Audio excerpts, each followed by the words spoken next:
What is up, everyone? Hope everyone is having a fantastic day.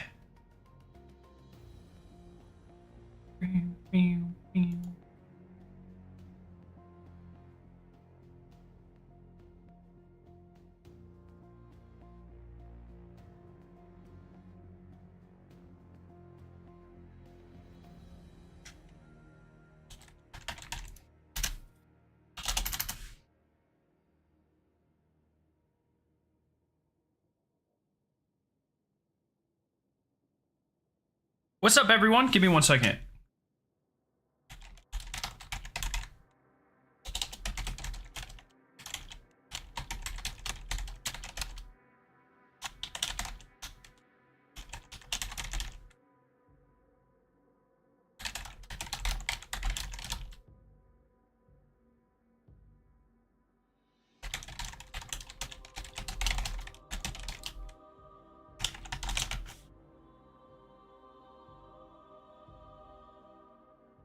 Boom. There we go. How's everyone doing, guys?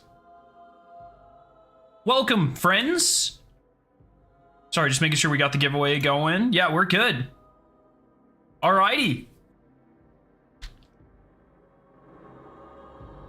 Hello. Hello. Hello. Yeah, so I'm gonna do a little bit of bounty prepping as well. So yeah, that's, I think today I have to go find a link for my own fucking spreadsheet. I forgot to bookmark it.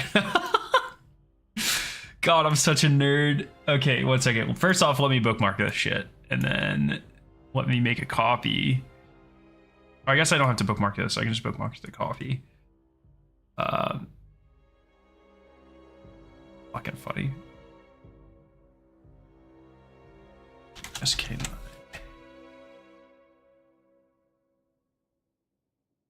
Okay. Spreadsheet's up. Let's go. We're gonna start with Warlock because Warlock's on top, baby. But yeah, I hope everyone's having a good day. Yo, Lab, how you doing, man? Are you gonna sign on Thursday for season 1 of Diablo? Maybe. I still haven't even beaten the campaign. I haven't played Diablo in a week or so. I've just been so busy. I'm so big. I finished like most of. Oh, by the way, okay, sorry. So first off, we broke 10,000 total race. Thank you guys. You guys are amazing. You can still donate to that by typing !G2G in chat if you would like to get some of those cosmetics. We are doing a giveaway over on Twitter, so it's the pinned comment. It's the pinned comment on the stream, so click the comment and there's a link that'll take you to the tweet. I have to run it on Twitter. That was part of the activation, as they call it, with Bungie. But essentially, Bungie marketing partners have given me a ton of these emblems to give away. I have 9 of these emblems to give away, as well as some fishing merch. So if you win the giveaway, you can get yourself like a Destiny fishing hat, or a Destiny fishing, or Season of the Deep t-shirt, or the fishing pins. Really cool. So I think I have 15 total things to give away. And all you have to do, and this is the emblem, the Scientia Obscura emblem. Pretty cool. It reminds me of like Minecraft, like underwater temples a little bit. But all you have to do is take a screenshot of the largest fish you have caught, and then reply to that post using hashtag FishYourDestiny2, and you'll be entered in. And make sure you follow and retweet as well. The shit is that? Is this Galley? I don't recognize this at all, but the key's the Ishtar symbol, which I find very interesting. All right, public events, Arc Solar, Void. Okay. The emblem's cool. Yeah, it is very cool. So make sure you enter. Make sure you tell your friends. Once again, the more like interaction we get on these giveaways, then the more giveaways that I get to do, the more like I get to partner with like Bungie and do these things, and the more emblems they give. So in the past, they've only given me like 5, but because some of the last ones have done so well, I think that's why we're up to like 10 emblems this time, you know?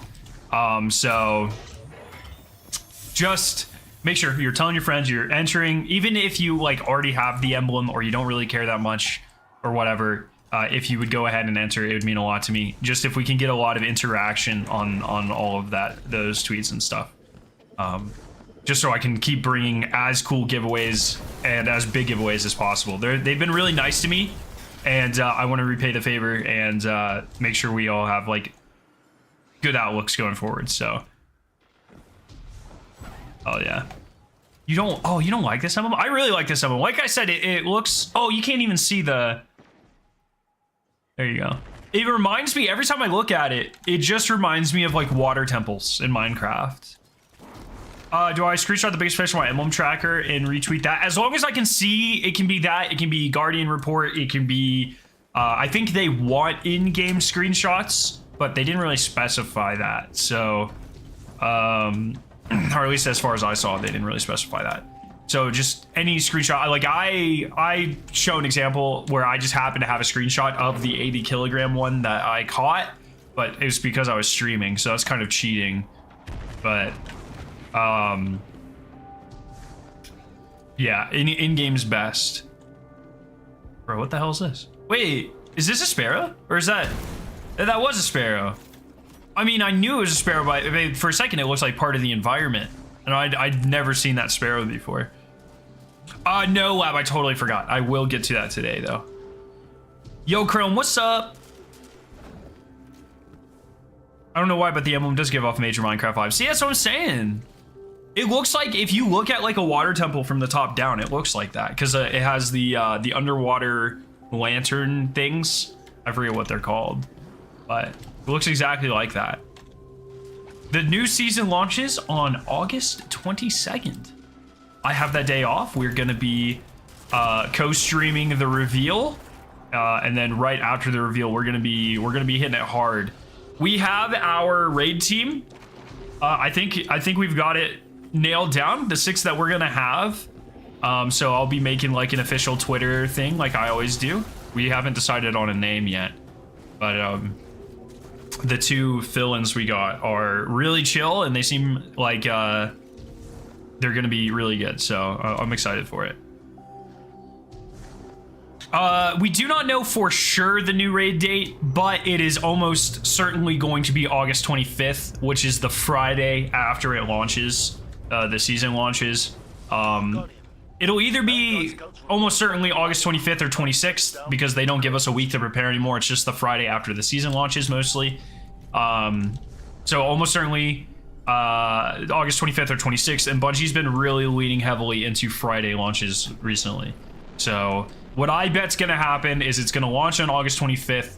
Because it's a returning raid, you'll have 48 hours to do both.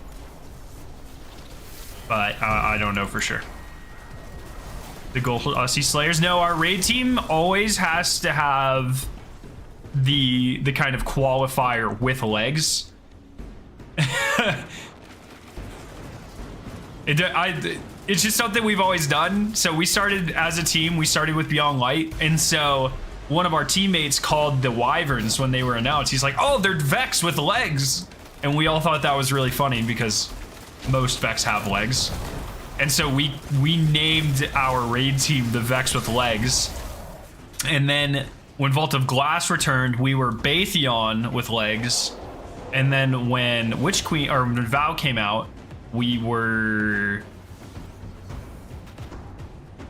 something. I don't remember what we were. I honestly don't. Lab, do you remember what the team's name was? I don't remember. And then for we didn't know, this was awesome. For King's Fall, when we named the team, we didn't know what it was yet. So one sec, let me see if I can find this. This is one of the best piece of works I've ever done.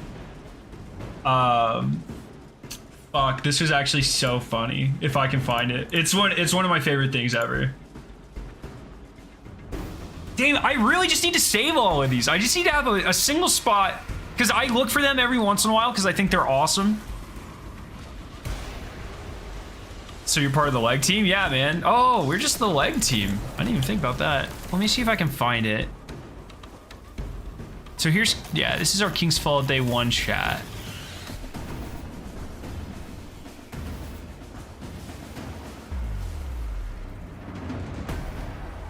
Sorry, I've got to scroll back.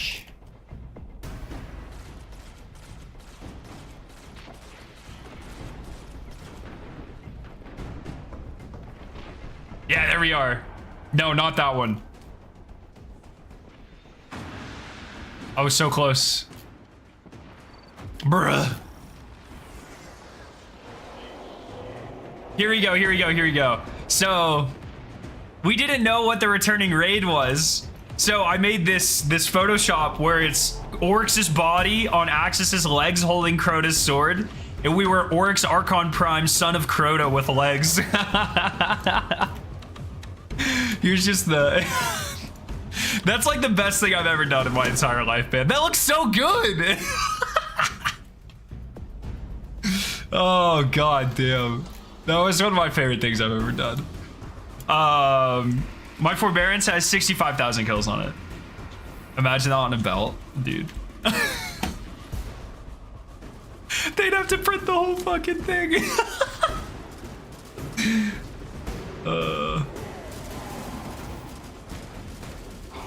So, no, we don't know what the raid is. It is almost certainly either Crota's End, Wrath of the Machine, or Leviathan, as far as I can tell.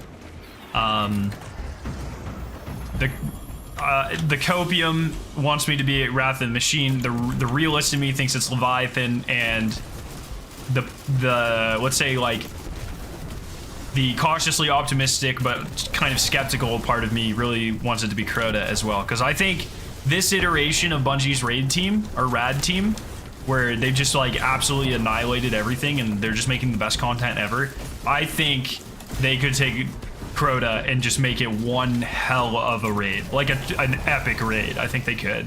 So I really want to see kind of the Destiny 2-ified version of Crota, because I think it would just be like miles better and harder.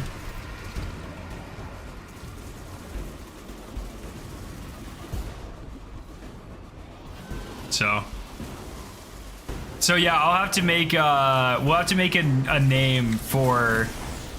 I could just do like Crota Axis or Crota Archon Prime.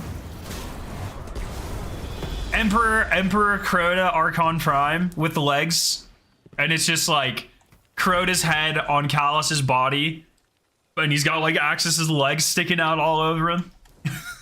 Oh, with legs, of course. I think I forgot that part. Something, I don't know. I'll come up with something. LMG of any other.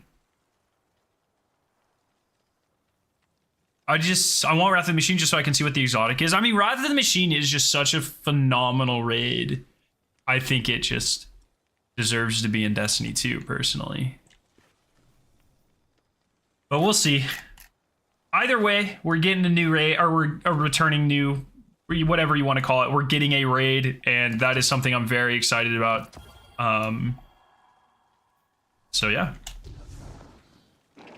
What about a shank, but with legs? That would actually be so good.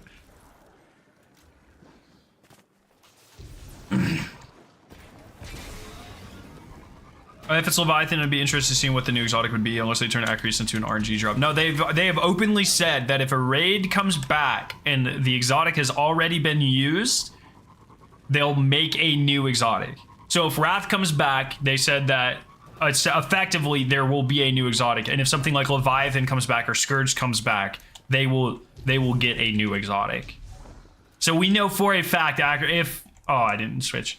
If Acreus, or if Levy comes back, Acreus won't be the exotic. We know for a fact if Scourge comes back, Anarchy won't be the exotic. Like, Bungie has already clarified that, so. Heads up.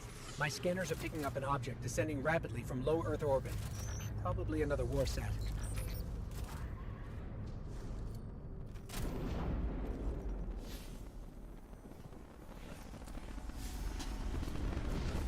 But like I said, I'm hoping it's a Destiny 1 raid. I don't want any Destiny 2 raids to come back in the revamped raid, or whatever you want to call it, the reprised raid slot. I don't want any of those to be wasted on Destiny 2 raids until every Destiny 1 raid has been brought back. If they want to, like, you know, just randomly in the middle of the summer. Like, oh, hey, we had a little bit of extra time, so we revamped Leviathan. Here you go. And they just give it back with like minimal changes, but it's just back in the game. Maybe some like re-looked at loot pools or something. Like, so eventually, for instance, they've been kind of doing it where once a year-ish, they'll be like revamping an old raid and giving us craftables. So last year we got Deepstone. This year, is it every 6 months? It might be every 6 months. Like on the dungeon seasons, I honestly don't remember, but like we got Deepstone, and then this season we got Last Wish. Eventually they're gonna run out of those raids too. Like they have Garden, and that's it, I think. Is Garden the only pre-crafting? Oh, I guess vaults, because you can't craft vault weapons, right? But you can craft Vow, King's Fall. Yeah, Vow was the first one. So they have Last Wish and Garden left. Or Vogue and Garden left. So once they run out of those, if instead they were like, oh, here's Leviathan back or whatever, that would be sick. That's kind of copium, I think. But if they brought back like Levy or Scourge before both Wrath and Crowther were in the game, I would admittedly be pretty disappointed. Garden, I mean, Garden's got some decent weapons though. I think once they craft those and you can get them enhanced, like I know the fusion rifle goes pretty hard in PvP and stuff, so. Full copium. Wrath gives me Saladin's War Axe. Ooh. Can you imagine? Just covered in like the chains on it are just like Siva now. Ah, that would be sick, dude. And like the exotic perk is like you can like plant it in the ground and it makes like a wall. Oops, I just hit my computer, sorry. It makes like a wall for a second, and then you like pick it back up and it's got like a damage buff or something. That would be sick, dude. Wouldn't Leviathan be impossible though, even though Callus is a robot and the raid we fold him like a tortilla? So the returning raids, the reprised raids, whatever, are never canonical. So like, for instance, you could apply that same argument to Vault of Glass. You can apply that same argument to King's Fall. How does King's Fall come back? Orcs is like fucking dead and in the bottom of Titan. It's because those raids aren't actually happening. Not everything. I think this is really, really important. And I don't know how Bungie's should kind of make this distinction, but not everything needs to be like in canon. And I would argue there are opportunities for more fun content if we throw away this endless need for things to be constantly in canon. So like, I would equate it to like the version of like Marvel's What If, the comics or the TV show, whatever you want.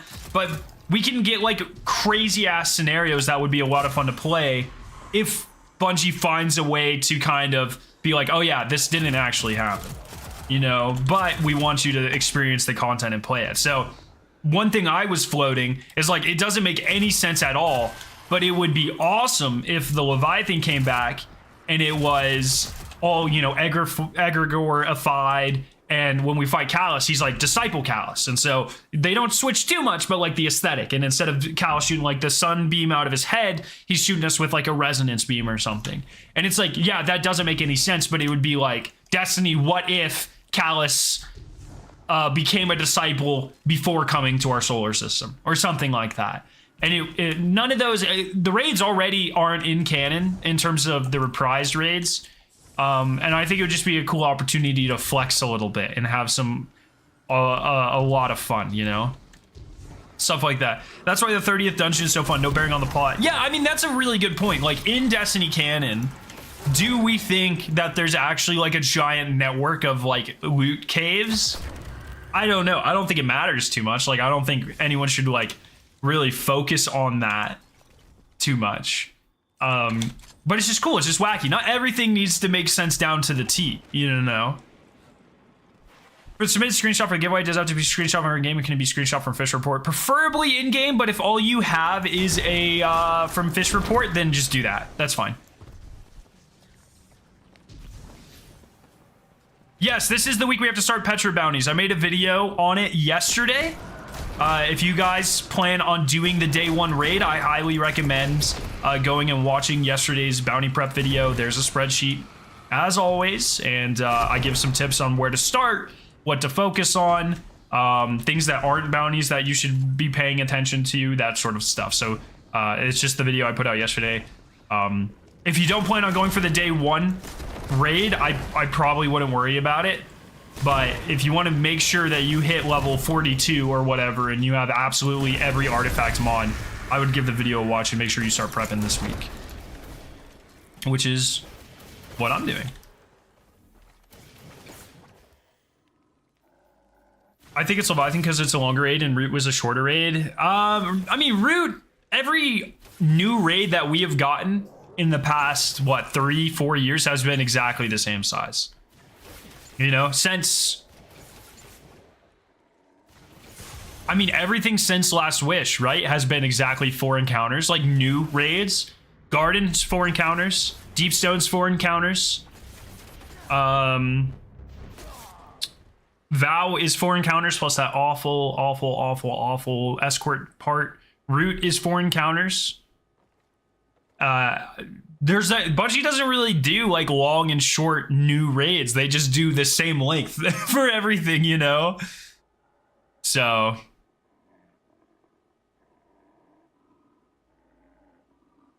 Grasp is looted in the lore. So I know that Grasp is like has lore implications, but I guess my point is it doesn't necessarily take that fact quite as seriously, if that makes sense, which is what I like. I have one of these bounties I gotta go do. Defeat combatants using Strand. Oh, Vex and Kurt. Oh, yeah. I forgot about all of this. Okay, Strand. Is there any Strand heavy?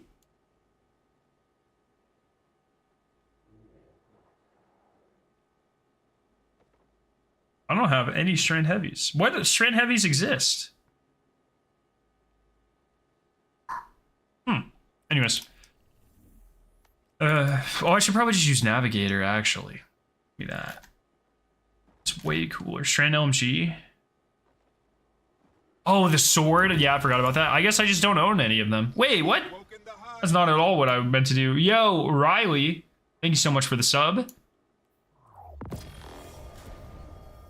Okay, here we go.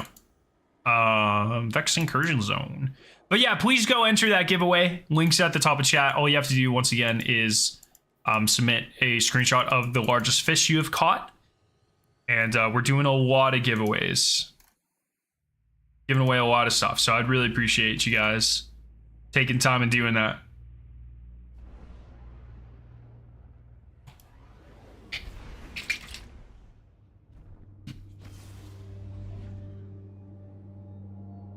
The new raid will come out probably on August 25th or 26th.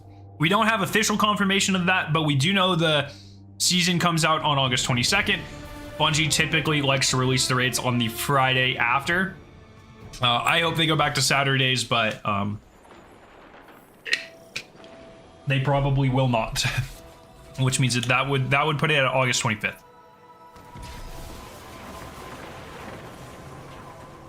Do we lose on a lot if we don't do the 8 clan bounties? So I mean, you do. So every weekly is worth 12,000 XP. Well, I hate doing the clan bounties too, like, to be clear, and usually I don't do them all because, like, I'm not playing 10 Gambit games per fucking character.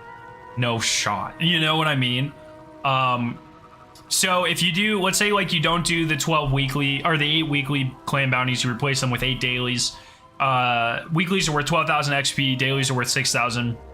And so you are essentially losing out on 8 times 6,000, so 48,000 XP, which is half a level. I mean, that's quite a bit, you know, if you don't do any of them. And then,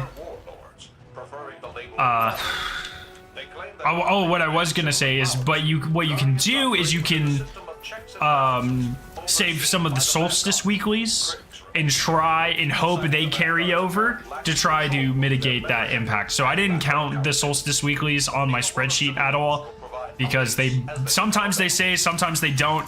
It seems to be fair, and sometimes they stay on some characters and sometimes they don't on your others. So it seems to be fairly inconsistent, those working, at least in recent years. So you can always try to supplement using those. What's the title of the emblem? Here you go. It is Scientia Obscura. And this is what it looks like. That's what it looks like. Pretty nice. Like I said, very big Minecraft vibes. Yo, Paper, what's up? What tier is New Moon on the destination tier list? Should I make one of those? I really like... What the frick was that? That was really weird. I like New Moon. I think there's some things that could have been done a lot better.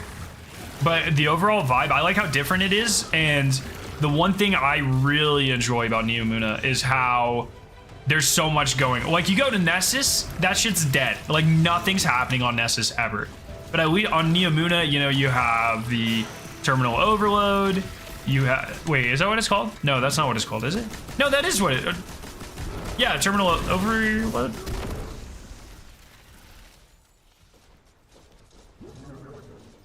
Yeah, nice. You have the partitions, you have the Vex incursions, you have all the secrets.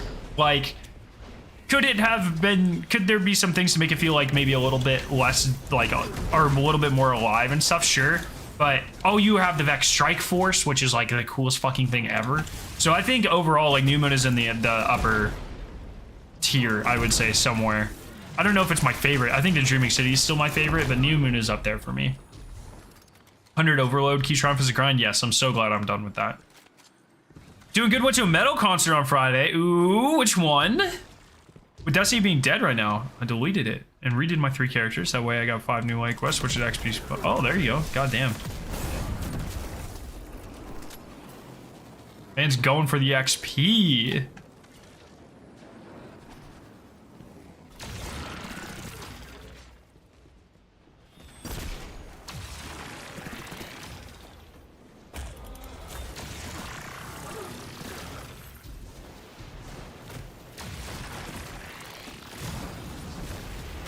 Oh, nice, dude. That's sick. Who all did you see?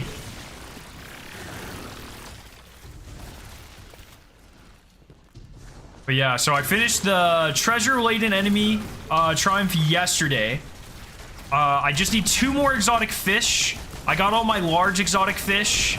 There's a couple like of the legendary and the rare fish triumphs that I still need, but those aren't worth points. I'm not super bothered about those. I'll get them done whenever I have time, but they're definitely not like a priority for me. You know, I'm not gonna lose sleep because I didn't get a 0-point triumph. So I'll work on it throughout the year, but you know, New Muna has close to 0 verticality. I don't necessarily agree with that.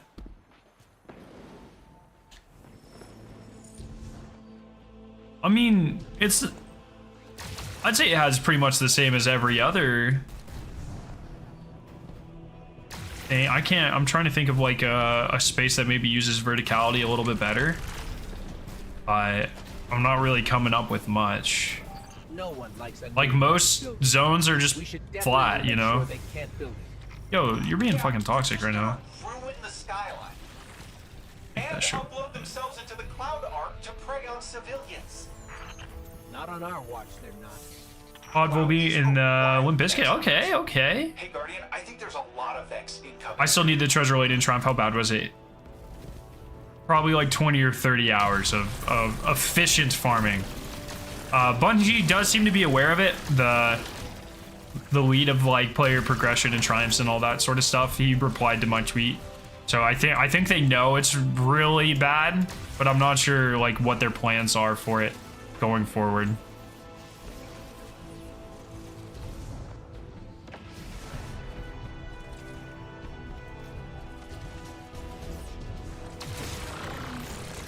Okay, I should only need like 1 or 2 more of these, I think.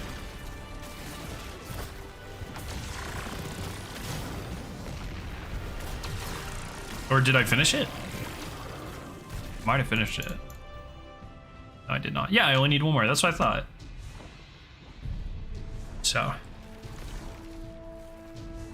Yeah, I was planning on replacing them with Solstice Weekly and Pray That Stays. The only clan bounty I did was the raid one. Yeah, that's the easy one, right? It's kind of crazy.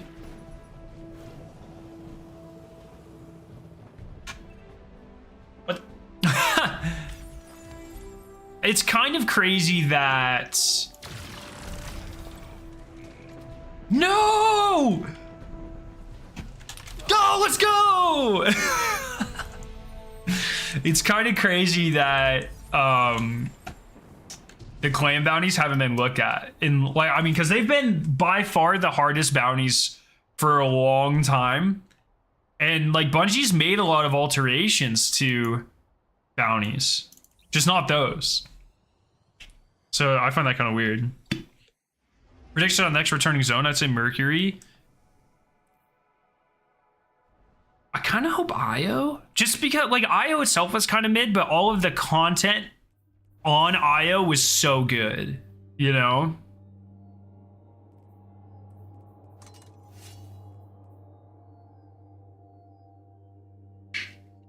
I just want Pyramidion back. It really comes down to that. Although I guess Avalon is like, I don't know.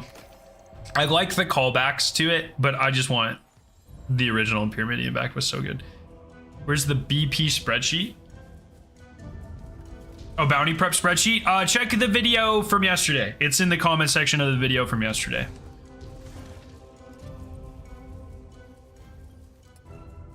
They'll ask, friend.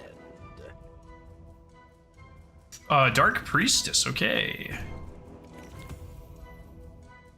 Okay. Nope. Too many blue planets. Yep.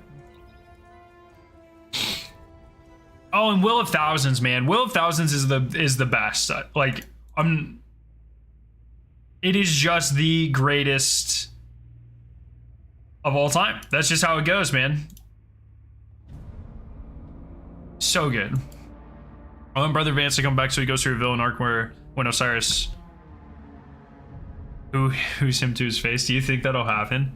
I don't know. I mean, they did bring back both Asher and Sloan back to back. So if we saw like 2 more seasons and somehow Brother Vance was like involved and then like Failsafe was involved or something, like I wouldn't be surprised. I'm like adamant that one of these next seasons has to be a Dreaming City season. I just like, that's gotta be, they just have to wrap it up. They have to, you know? So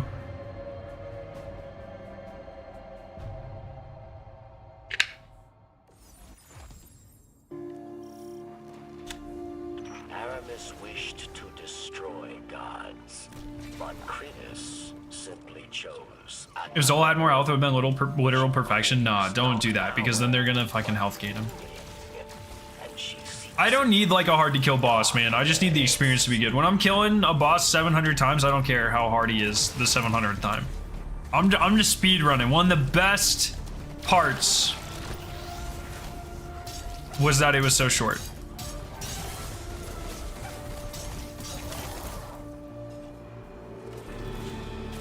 Yes, they did. Well, so they did show Shivu's head design, but they showed it could be like her pre-disciple design, you know, like Savathun's head looks different before and after resurrection. She didn't have the crown like when we first saw her, but then she got like the crown and the moth wings and stuff.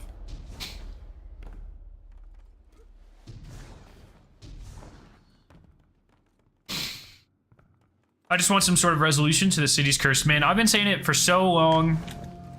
That's like free real estate for Bungie. At some point, they're gonna resolve that, and then we're also, I'm telling you, there's gonna be a community ARG for Wish 15. That is such copium, but there has to be, man. It is just so much free real estate for Bungie.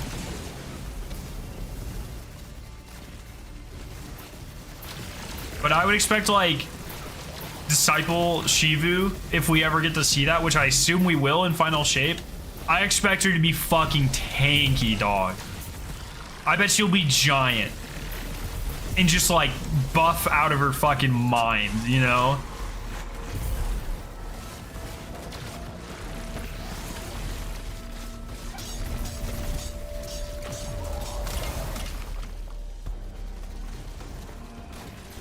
They don't want to delete the 3-week cycle system. I mean, just say there's like residuals or something. I don't know.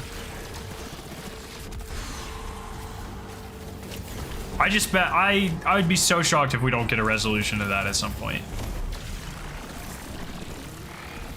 It would literally be one of the coolest payoffs ever, you know? It would get people so hyped. Wonder where we'll see Aramis again. I hope next time we see Aramis, she dies. I don't like I always hate that trope in TV shows too, or like comics or like whatever, where there's like a single villain who just keeps getting away and they're not really good at anything. They're just fucking annoying. That's pretty much Aramis, right? Like, Aramis is not a good bad guy. She's really bad at being a bad guy. Like, she fails every time by like a lot. It's not even close. So just like kill her, you know?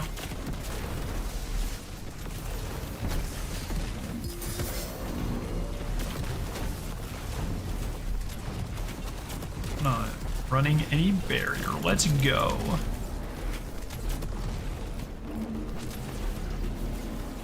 Okay, I'll put on Harvey. No, I will not. I will put on conditional finale.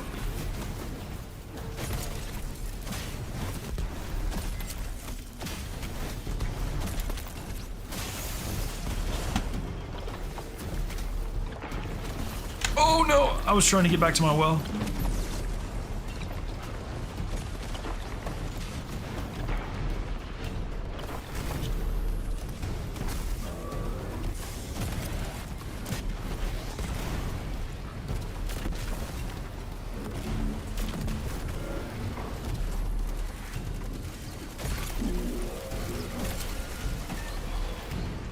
The witness should kill Aramis in a cutscene. I kind of want to see like Aramis as a disciple too, but the witness just, I don't think has many reasons to make more disciples at this point.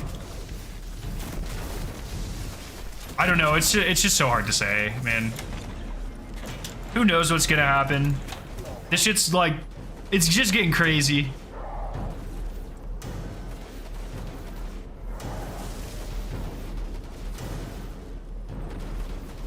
Resolution will probably be the last season before Final Shape, so I'll give Shivu an active role in the DLC. Yeah, like that season is just like Savathun versus Shivu, and they're just fighting for control of the Dreaming City for some reason. That would be kind of cool. Plus, Dreaming City seasons are always my favorite, so I guess we've only had one, right? Lost. Alright, Lost was such a good season, so. And Forsaken. Oh, I guess Forsaken was technically season of the, or what's Outlaw? Season of the Outlaw was a kick-ass season too, so. Do you think if Final Shape will tell its entire saga ending story, it'll drag it into the following seasons? I am not convinced there will be following seasons. I kind of think that for, did I make a video on this? I made a tweet on it at least. I don't remember. I think what's gonna happen is Final Shape's gonna drop. We're gonna get a small break. So let's say Final Shape drops in February of 2024. We get a small break. Then in August of 2024, we get a 10th anniversary event. Something like that, or maybe late. I think it'll be big expansion. 10th anniversary event, big expansion. And, you know, maybe, I'm not really sure how that's going to work, or if there's going to be smaller content sprinkled throughout there as well. But I think next year is going to be largely, I don't want to say a year off for Destiny, but a slower year for Destiny with larger content drops to give time, because Marathon will probably come out next year if I had to guess. Just because Matter comes out in 2025, and there's no way Bungie's going to release 2 new IPs in the same year, and they've already started teasing Marathon. So I bet Marathon comes out late next year. And so maybe we'll get like Lightfall in February, or Final Shape in February, excuse me, 10th anniversary event in like August, and then nothing until the next February. You know what I mean? Oryx was a disciple, so that's 7. Was Oryx a disciple? I don't think Oryx was a disciple. And how do you, wait, whoa, how are we, we're way off on disciples. I know of 3. Like the 3 official disciples that we know of are Rolk, Nezarec, and Callus are the 3 official ones. And then Shivu is probably one at some point. Savathun, I don't think ever became one. So that's 4. If you count Orcs, that's only 5. Aramis would be 6. So I guess you are counting all 3 Hive sisters.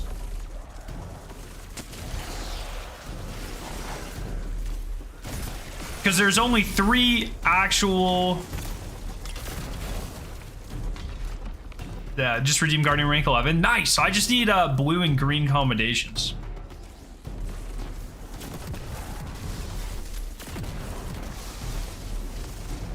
Yeah, I don't think Savathun ever became an official disciple. Ron Lore talked about an unknown disciple? Oh, did it? I don't remember that. More disciples.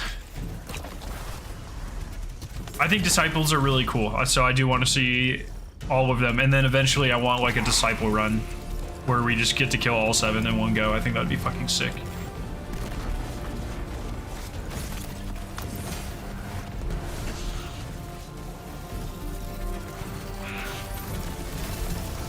Oh, I found Aramis.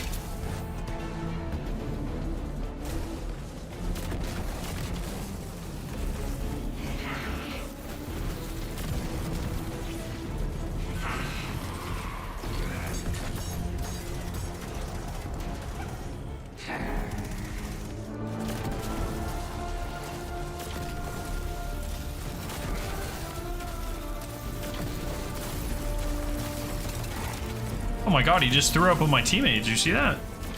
That was gross. Or she, I think it's a priestess, right? Yeah, it says that. Literally on my screen, I just can't read. Oh my god, she vomited on my teammate. Where do I pay for that?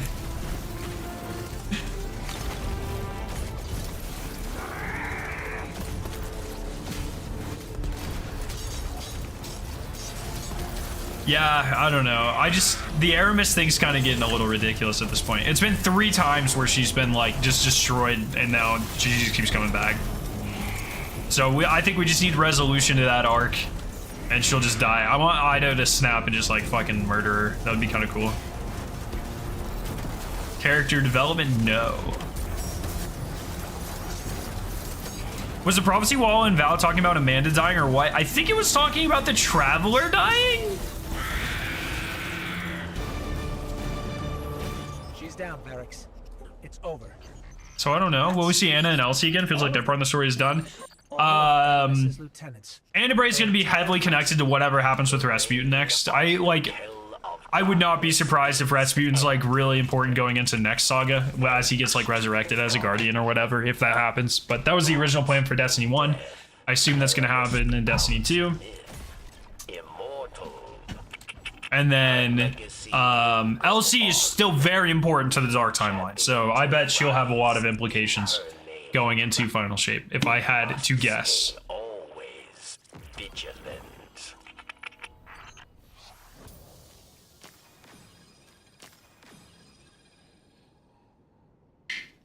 Yo, Zalo, what's up?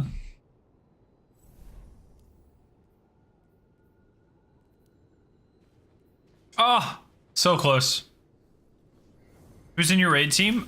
So the only people that you are gonna know are me, Chemo, Hoon, who have been in like every race for like the past 4, and then Shrimp, who he's been around my streams and content and stuff, and then 2 new people that we just met, but we're meshing with them really well. They seem really cool. Okay, let me get some precision kills real quick.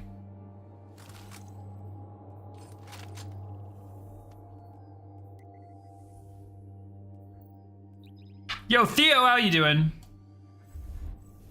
Rokus Pride, Calcium Greed, Aramis' Envy, Shiva's Wrath. Nez is Sloth. Nez is Sloth. Orcs is Gluttony. Yeah, I guess that kind of fits.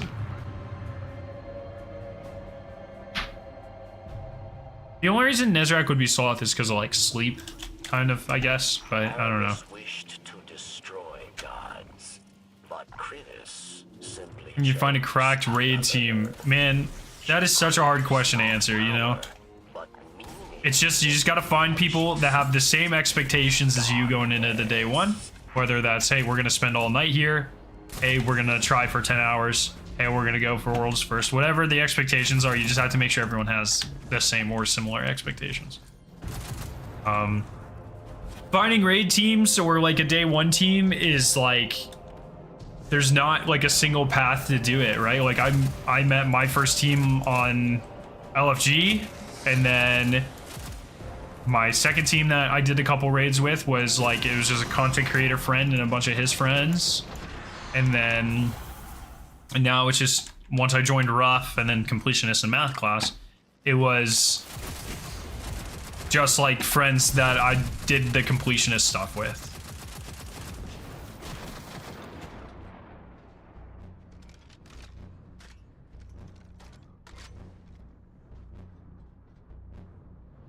So, I mean, it's hard because it's not like a one solution fits all type of thing.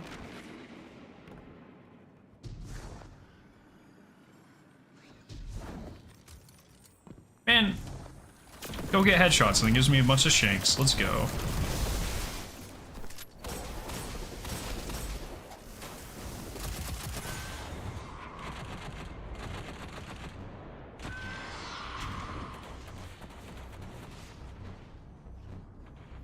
Just a couple more precision kills.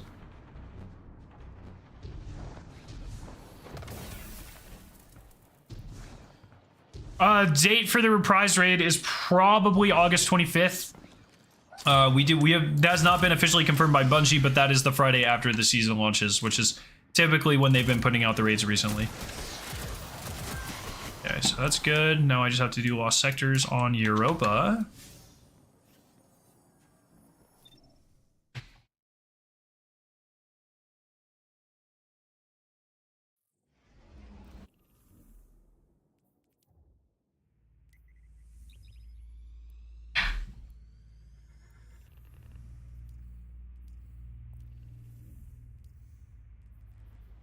So Divine Intervention.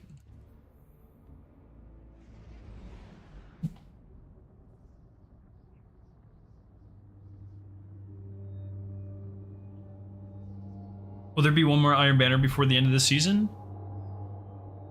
Chat, that's a question for you. I have no idea. Destiny 2 take Gaul's top 5 villains in the season? Or in the series? That's such a hard thing to... I don't know.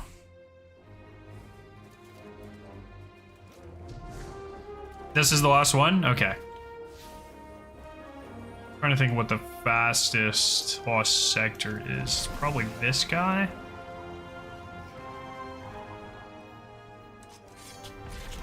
Is it what, like Lost Sectors, public events, that sort of stuff? And patrols?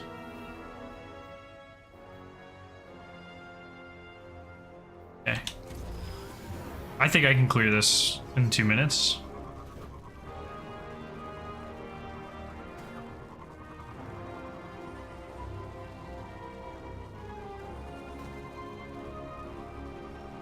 Why are you using the old beat up ghost?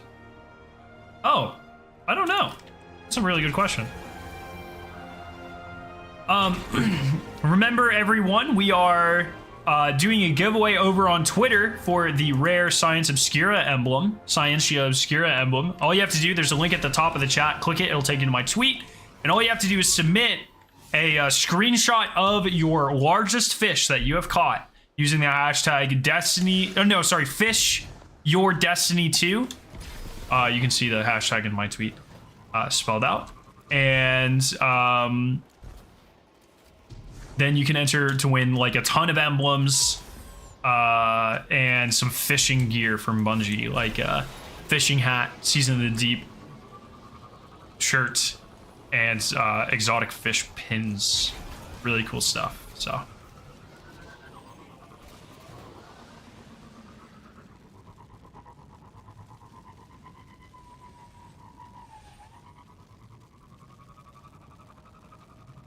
I still have to do a reset on Vanguard strikes, man. And I'm dreading that, let me tell you. Wait, did I pass it? Am I dumb? You have a list of all the emblems you're giving away? Oh, sorry, to be clear, it's just that emblem. It's the Scientia Obscura emblem, but I have 9 of them to give away. So I have a lot of that emblem to give away. Sorry, I could have worded that better. Isn't it? The color is a reflection of radioactive. But it's a sick emblem, and so, and like I've said before, the more like interaction I get on giveaways, the more giveaways I get to do in the future. And so, you know, I'd really appreciate everyone taking a second and going and putting their largest fish in there, or interacting, you know, liking, retweeting, that sort of thing. Really appreciate it, because it's going to come back, and then we get to do more cool giveaways, and maybe you'll get to win some of those too. Servitors You know? are out to resupply. Since their demotion, they've grown all the more wrathful.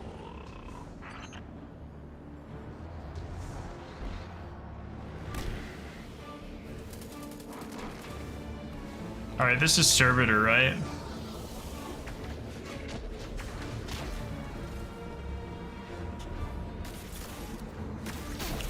Oh, toxic.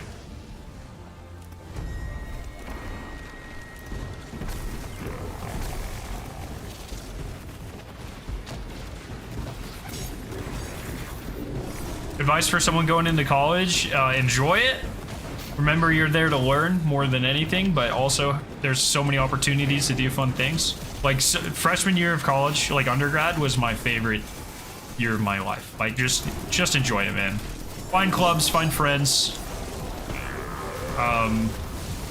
But like, most of all, make sure whatever you do doesn't negatively impact your academics. Because you can, you know, party for a year or whatever and have a good time, but if you fail, then you're going to be in debt for nothing and nothing to show for it. So make sure, you know, you're paying attention in your classes, and you really pick what you want to do, and you explore stuff. Just have a good time, man.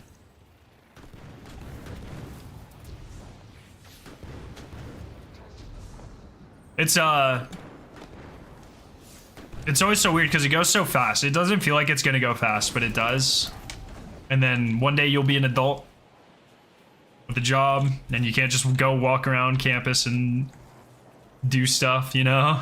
Aramis So sent her wolves and devils for Varix and his enjoy it. allies. We ask the Guardians' help.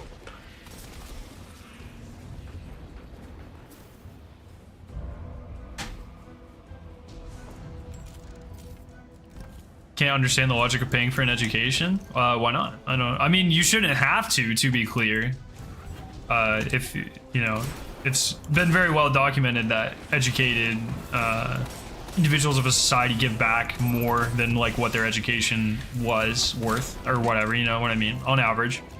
But like, for instance, going and getting my degree is like the best thing I could have ever done, you know? Like, there's zero shot I would make anywhere near as much as I make right now if I didn't go to college. And I definitely wouldn't be enjoying it as much. Man, high school goes fast. About to be a senior. It's kind of stressing me out. Dude, senior year is a good year too. Enjoy that. Yeah, it does. Like, life just goes faster and faster, man. It gets kind of crazy. I remember just everything feeling like it was dragging. But, the goal is to retire by 45 and enjoy life afterwards. Dude, good fucking luck, man. More power to you. That would be sick. 45. Yeah, I think we're on the, we're trying, all of our retirement plans are like 60, but with how we manage money, I think it'll be closer to 50, which is a long way, but still, I agree. Retire early if you can. College uni's free in most of you, unless it's really high class type private school or whatever. Yeah, I mean, it's just the state of American education is what it is. But I mean, even like, there's still a lot of support, right? Like I grew up very poor, and then so we got a lot of like state help with that, and then I also had a lot of academic scholarships and like awards and stuff. So, and my mom and my dad are separated, so by law, or I think it was part of the agreement or something, I don't really know how it worked out, but like my dad paid for half my college. My mom's like a fuck up, so she originally said that she was going to cover the other half, but she's bad at everything. So it fell on me, which is, it is what it is. So it's not, I mean, it's still in a very privileged situation, but I still only end up having to pay to go all the way to my PhD only about 13,000, which is only about 13,000, which is still ridiculous, but it could have been a lot worse, you know?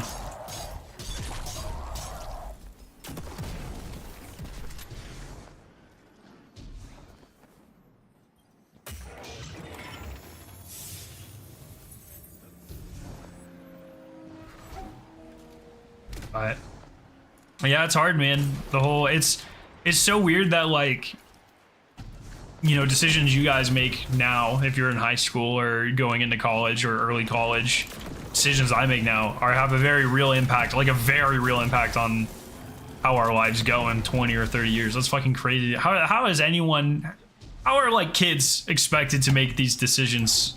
You know what I mean? It's fucking crazy.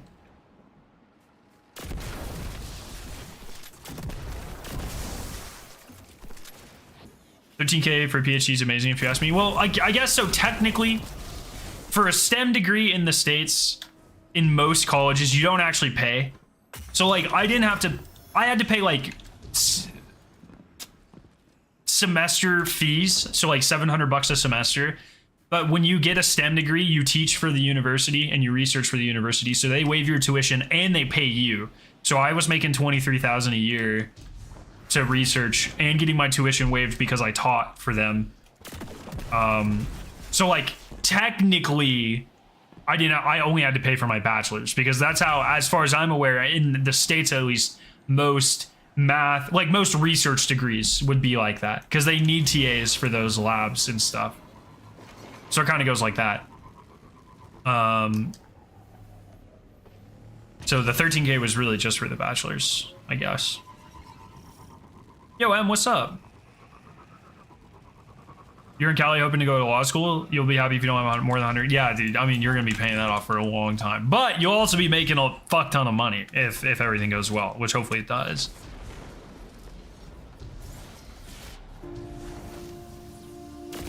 You know, it's kind of it's like proportional. What's like an average lawyer make, you know? Especially in somewhere like Cali. Let's say like you're a lawyer, you live in like LA. What's the average salary for that sort of thing? If you had to estimate. I have no idea. I have no idea. I know lawyers must make a lot of money, but I don't know how much.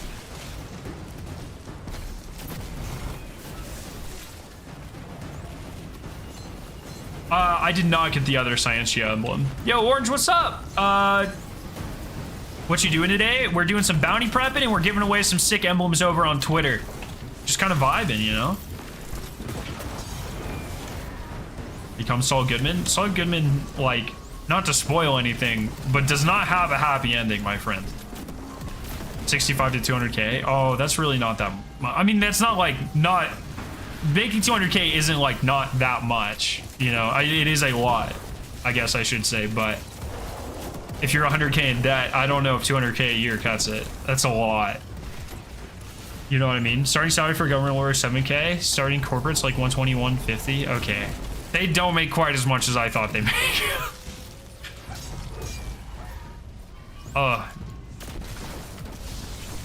Yo, Kenya, what's up? That's a lot, dude. That's so much money to go into debt, you know?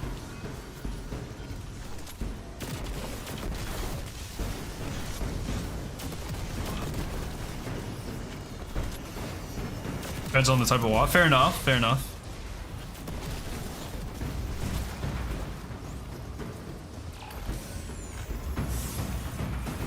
I don't know what the fuck that was, but I almost, like, that did not feel good in my head. You're out here making French toast? Let's go! Put the strawberries on it, dude.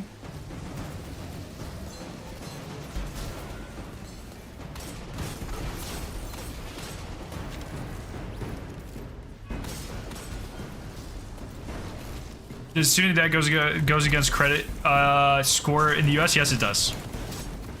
Yeah, like our first house had to be under Victoria's name, or the loan for our first house that we bought I had to be under Victoria's name because we paid off her loans, but not mine. So my credit score is much worse than hers. Aimbot broke? Yeah, that's right, dude. I'm using an aimbot. We're walking around Europa. They'll fucking never know I hit them, bro.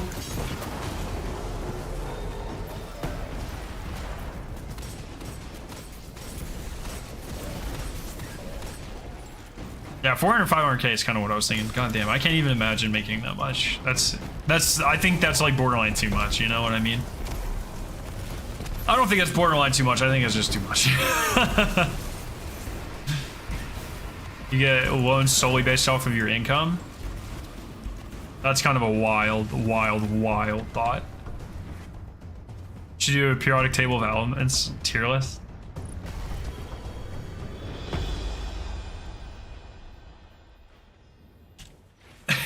You guys are killing me. Yo, Pumpkin, how you doing? You know what's so annoying about credit score is pulling your credit score and looking at what it is can affect your credit score. It's like, that doesn't even make any sense. The whole thing's a fucking scam. It shouldn't exist. It was set up to, you know, trap people in debt. It's like a really fucking gross system, and it's really annoying that we lean into it so much here in the States. That paint job had a use beyond aesthetics. All the buildings were painted so they could be seen even in a whiteout. Why in the fuck? That's a great question. But yeah, let's say like we go, like we wanted to refinance on our house or whatever. They got to pull the credit score to look at it so they can reassess if you can get another loan or whatever, or readjust your loan, and that shit can affect your credit score. And it's like, I don't make the rules, man. You know? In fact, I don't like the rules. I don't like them at all. I think they're bad.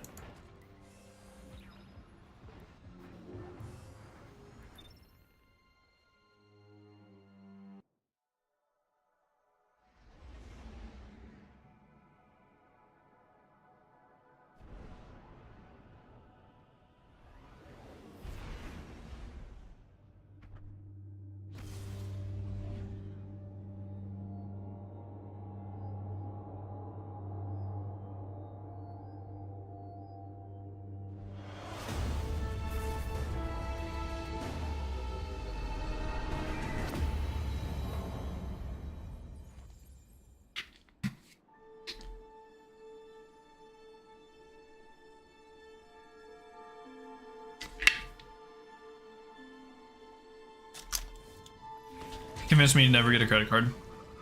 The thing is, though, is you also have to build your credit in the first place, so you don't start off with a grade score.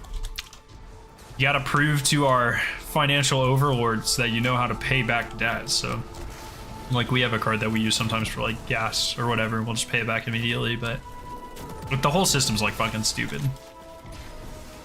I blame George Washington for the rules, I think, honestly. How's your bounty prep going? It's going all right. Just getting started, really, but it's going pretty well.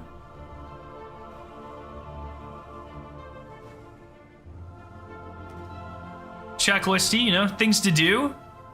Gets me some bait so I can finish those, but I'm pretty much done with most things in this season, so. Oh my gosh, dude.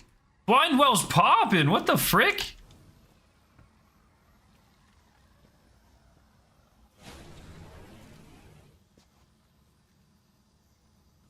The Ascended Challenge is in the garden this week.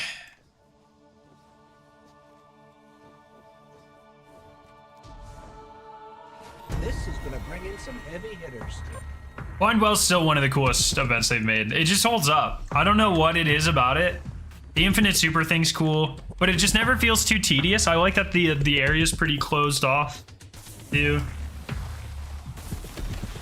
But it holds up, man.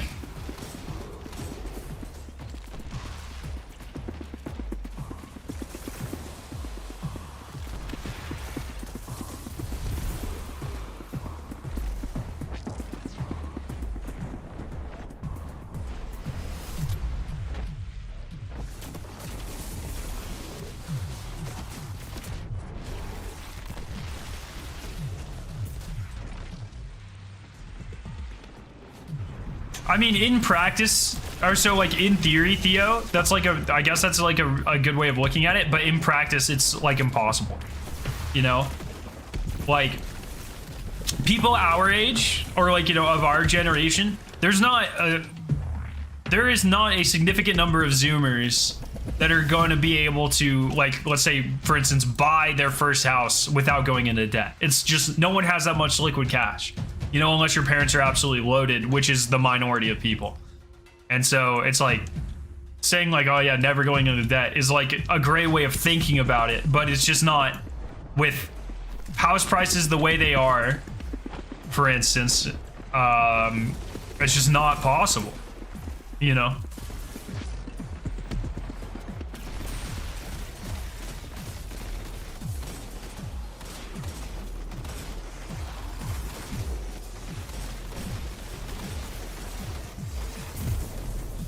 When does the Emblem giveaway last? 24 hours, so tomorrow.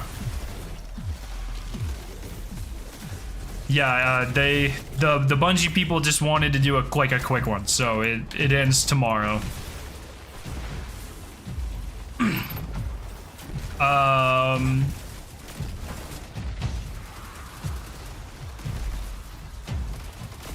Not back to the large place. How are the fishing triumphs going? So I just need 2 more exotic fish from Nessus, and then I'm done with all of the triumphs that require score. I'll be back to max. How'd you get your house in at a young age? So, my wife made a much... Well, there are a couple of factors here.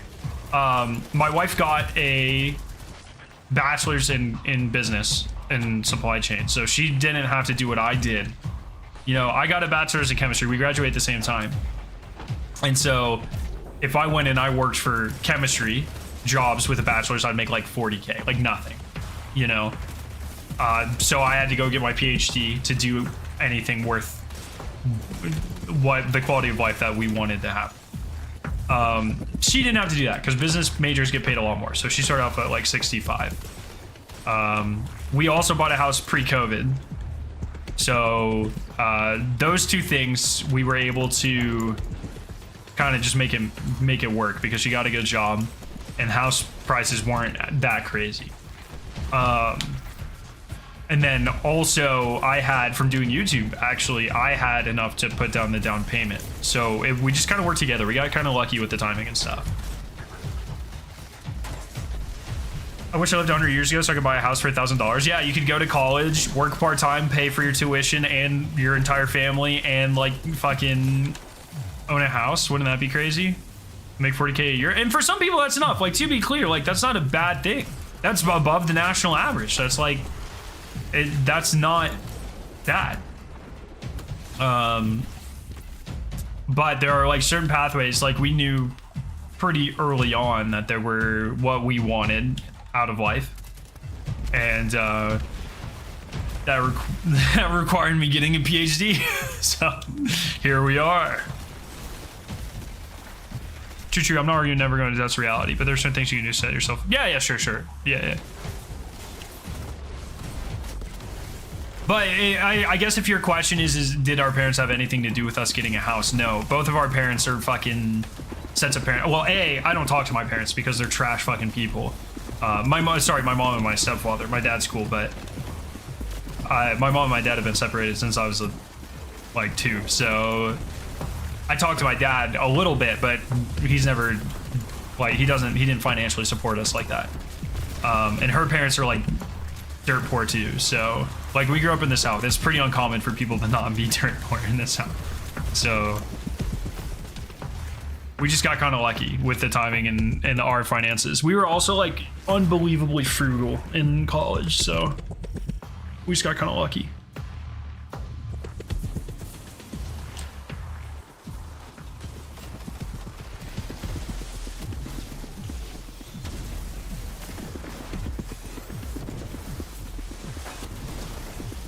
Okay, cool. I'll drop my flex. All right, sounds good, dude.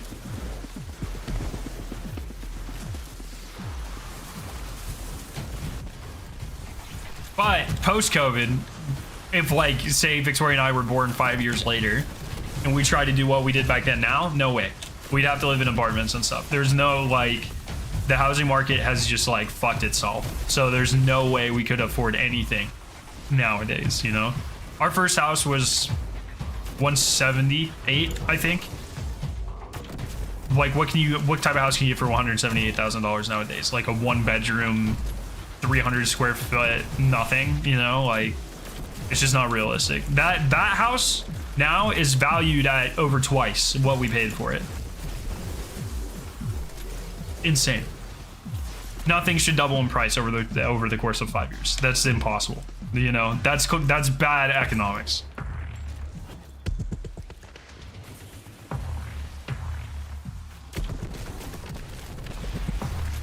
We need a rollback, true.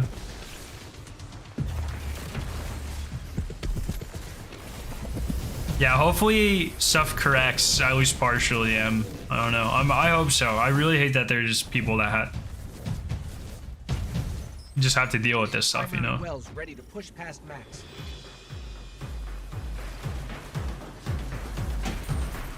It's hard, man. It's hard.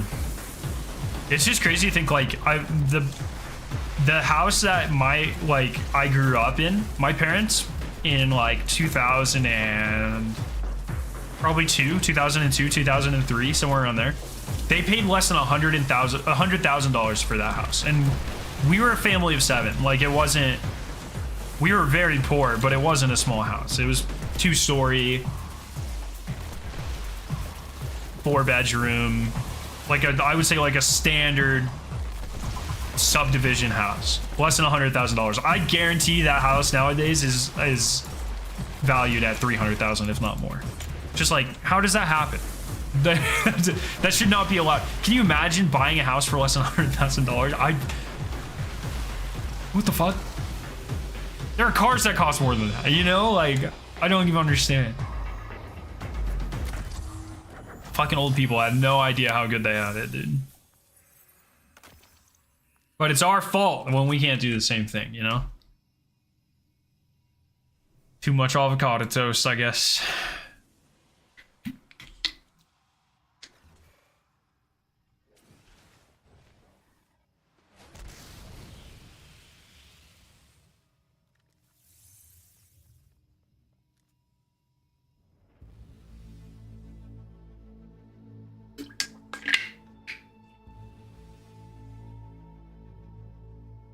Just bought a house 3-bed for 69.5K? Is that, wait, English? Like, English money.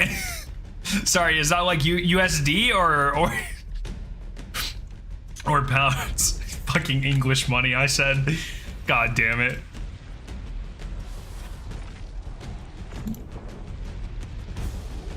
That's why I want to kind of move from where I currently live to the South housing market's fucked, yeah. I mean, it's...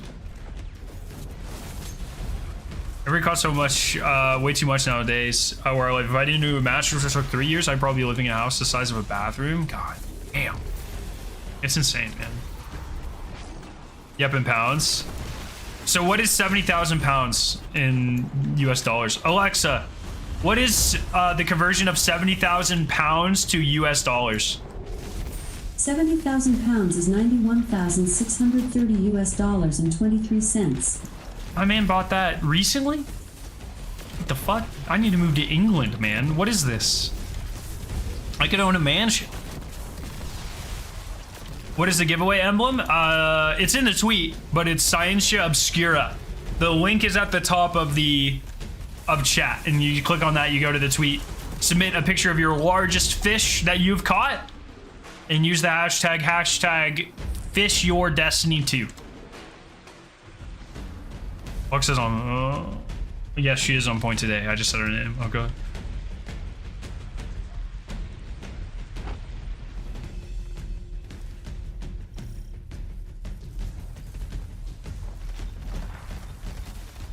Not making excuses for them, but there's plenty of blame to go around. I can blame my gen for not paying more attention and preventing things from getting this. See, I can tell you, of every generation whose fault it is the least fault of Gen Z. I will stand by that fact until the day I goddamn die, okay? We don't write policies. We haven't decided, economic directions. Half of us can't even fucking vote yet, like, absolutely not.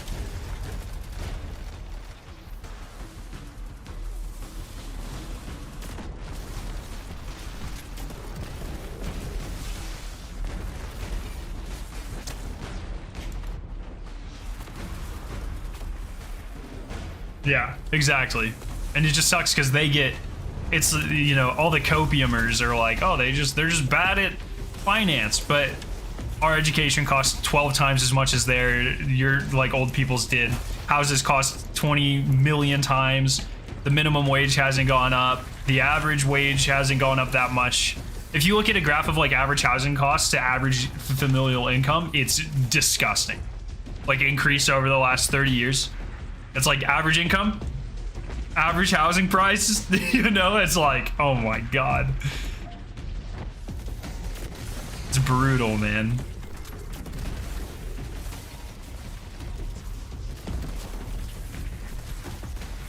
Dude, fuck yeah, Theo. Kill it, dude.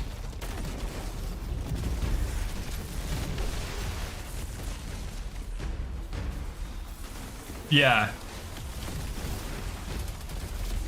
I mean, it's not, it's like all of Gen Z was literal. So like I was 97. So 97 is the first year of Gen Zers, I believe. I think millennials cut off at 96. So, you know, I was 11.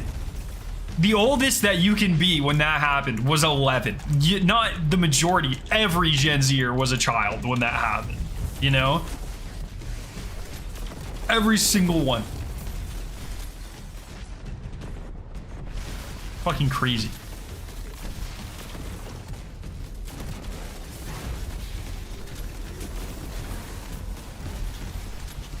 Just wild, man.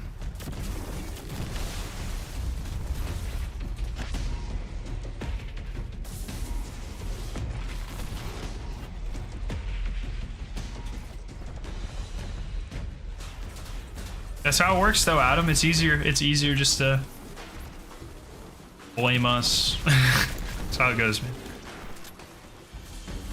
Theo's gonna be real life Daredevil minus the blindness. Oh my God. That's the goal. Man's gonna be running around in a spandex suit. Let's go.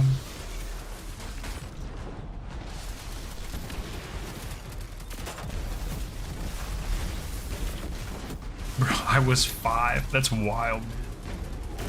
Oh, here we are. I don't know. Hey, you think it's bad for us? We probably won't have it as bad as the next generation, though. So you can always take solace in that.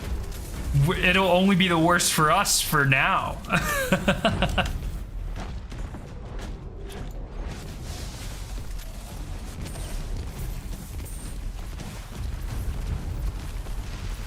Oh, there's a super simple answer to that, though, Dead, right? Because the people with the $200 billion are very good at lobbying policy. A lot better than the middle class at lobbying policy. I think you only have to do 2 tier 3s, right, for this? How does this even fucking work? I just have harmony for these guys, right? Are these the Screeb guys? No, it doesn't look like it.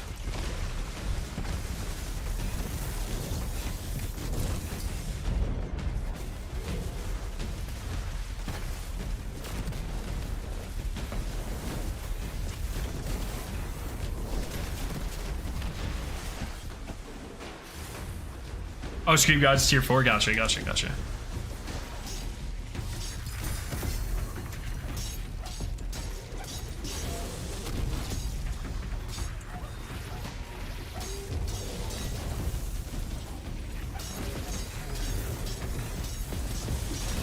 What's the bounty prep for? Are they upping my level again? Just the artifacts. I talk about kind of the reasoning behind it and if you should or should not be worried about it in the video from yesterday.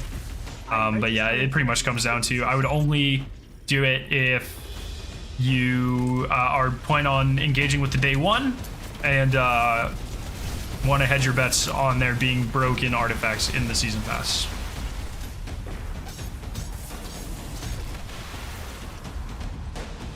My poor body. I got absolutely destroyed.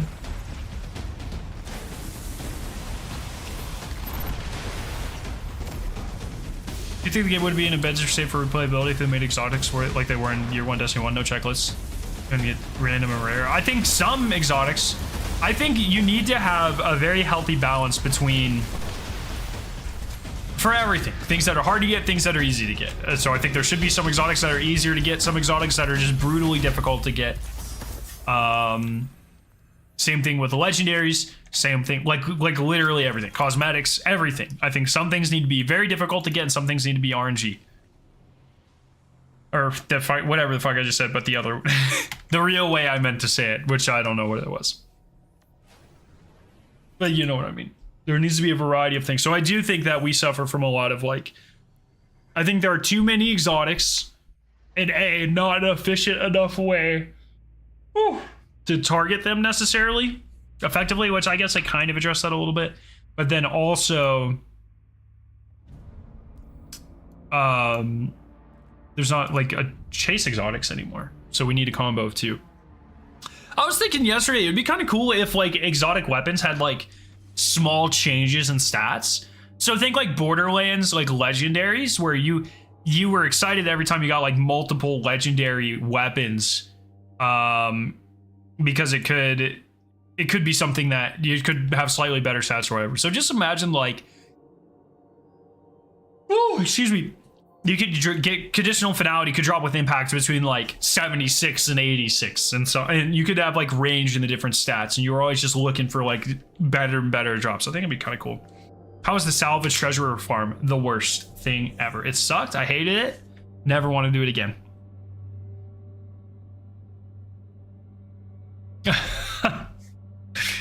Just so grindy, man.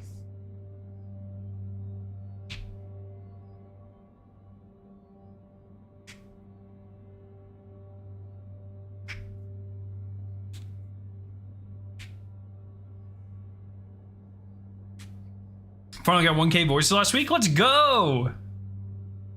Hell yeah.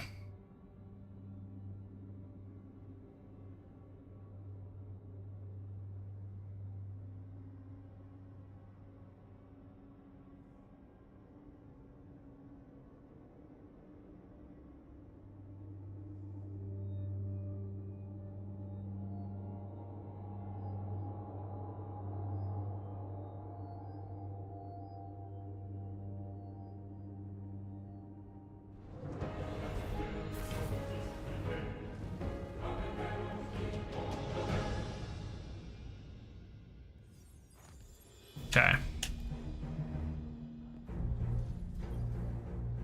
Checking now.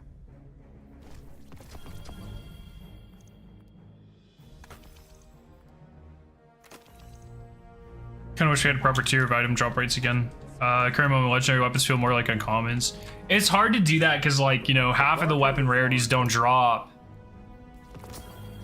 unless there's like a major things, you know what I mean? Like a major expansion or like major light level increase.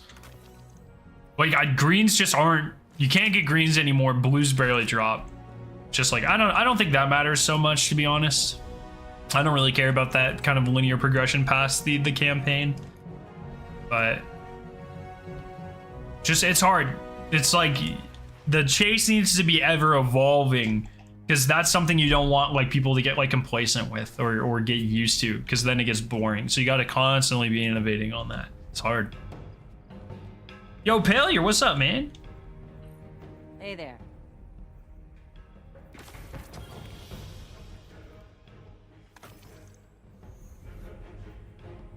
All right, what do we got here? No! No! I don't want to.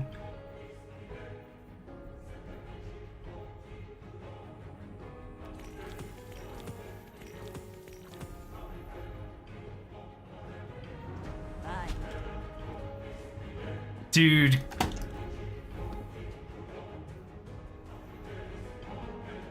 Don't want to, man. Do not want to.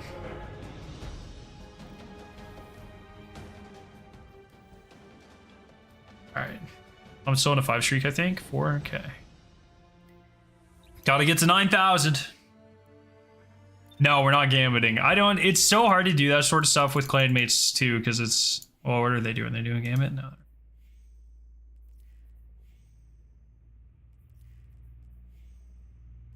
Oh yeah, everyone's doing Iron Banner, that's right.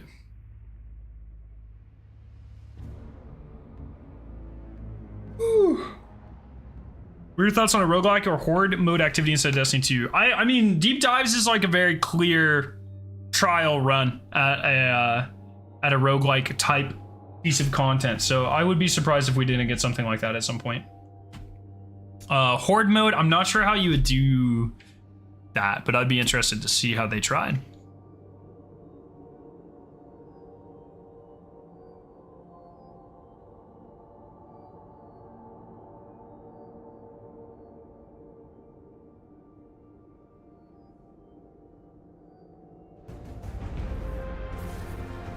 The thing with zombies, though, is like the reason it worked is because you had limited movement. Destiny, you have classes that can float forever. You're in the thick, Guardian. Hive, taken. Pretty sure they know you're coming now. Then there's no time to waste.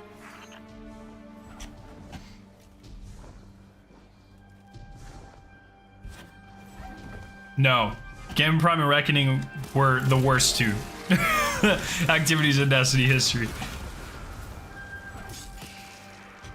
Yeah, altars and escalation are kind of like horde modes, I guess. That's a good. That is a good point.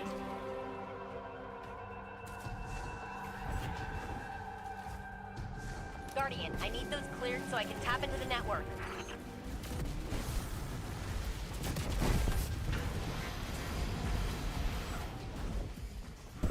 Death tongue spotted. Target that acolyte, Guardian. Coming in hot.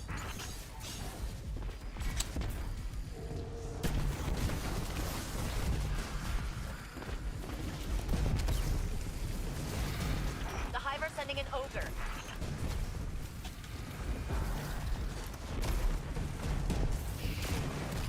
Escalation Protocol was really fun. I would love to see something like that return, to be honest.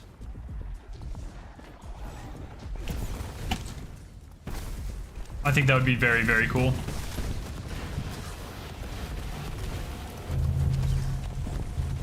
Well, like an updated version, obviously, you know?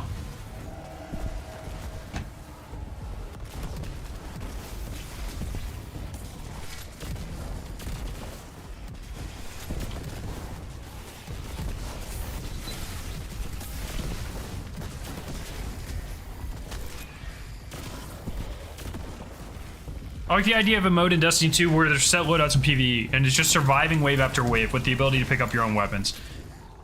I think that would be sick. I just don't know if Bungie would do something like that. I think that would be sick. Speaking of, has anyone heard anything else about the Destiny Zombies map that those guys were working on?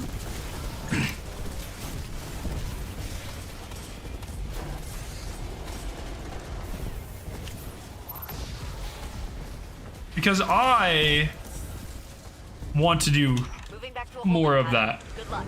Or I want to hear that. I want to do that.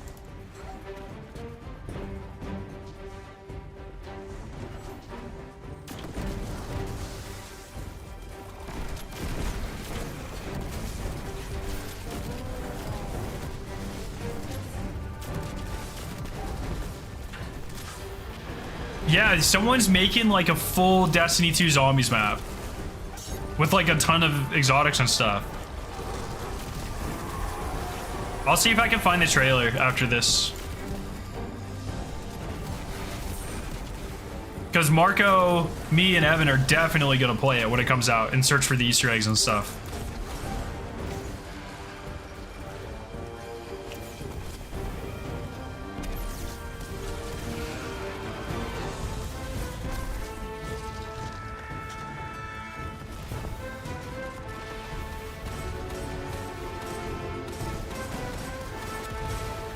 I'll have to see if I can find it. Destiny.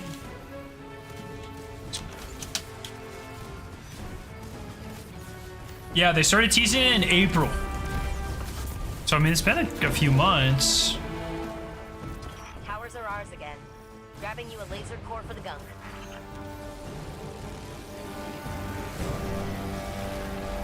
We'll watch it after this this battleground.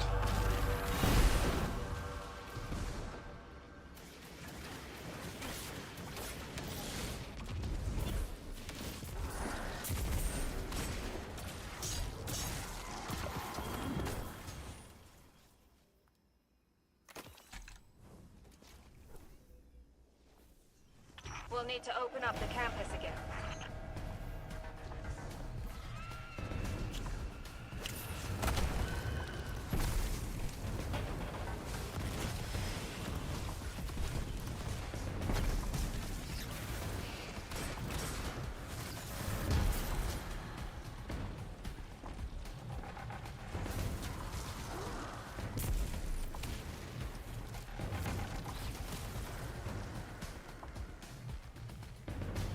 One sec, sorry.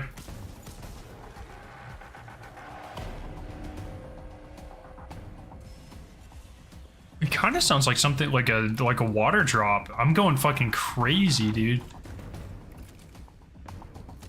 Oh, is it in the? I think it's in the soundtrack. Yeah, it is. Okay, fuck me.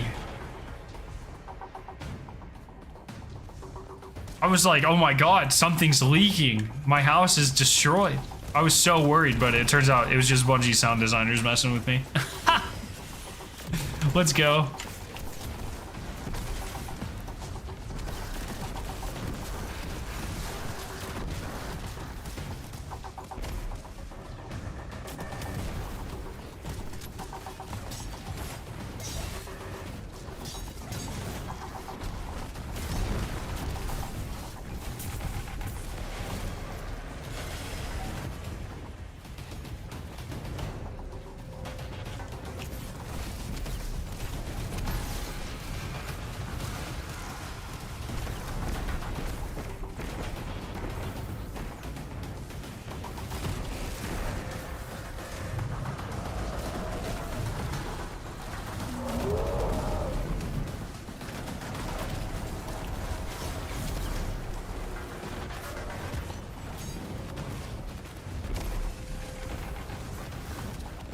We have confirmation on one. Yeah, Solstice starts Tuesday for sure. They said in the TWAB. Yeah, so I guess I'll be home at like normal time on Tuesday, but we're gonna oh, excuse me, go for the title in the guild, Mind your steps. and that'll be kind of fun, and the armor, of course. So I'm excited for Solstice. I'm not excited for Bonfire Bash, but I can't wait to see the armor in game. Stay hidden, Guardian. We'll get to guild the title. Hang on, Jinju. We're in for some chop. Oh, we should be getting moments of triumph sometimes soon too, right? Thank you, Abdul. Appreciate that. Oh, come on. I'm bad at the game. Let's go.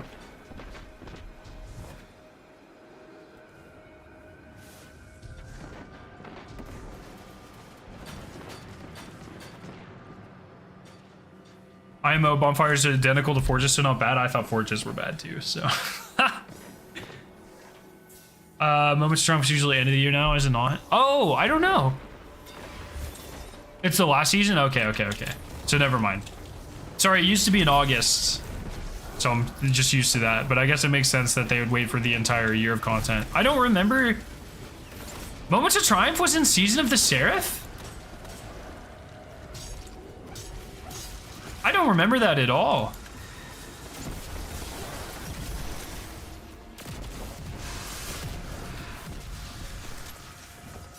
Moving back to a holding pattern. Good luck.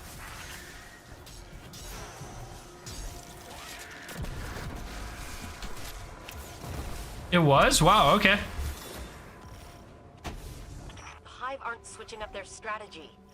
What's that saying you used to like, Elsie? No, Season Haunted was the first season, or the second season. Try again. I don't think it would have been during that. Oh, I might have taken it too literally.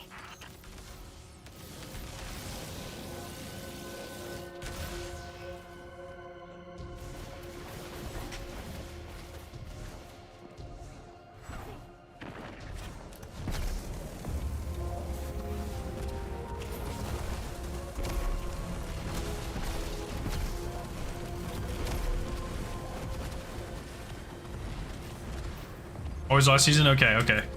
Cool. But yeah, I'm excited for Solstice. Is Flamekeeper the first event title that we'll get to guild?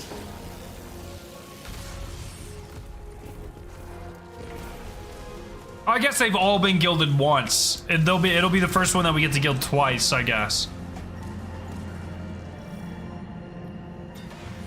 Secure what we can of Charlemagne Guardian and slip away safely. Yeah. Okay. Just put my fish for the Emblem thing, but from what they said, they're upping the enemy density heavily for Bonfire Bash. Yeah, we'll see. I don't know. I hope so, but we'll see.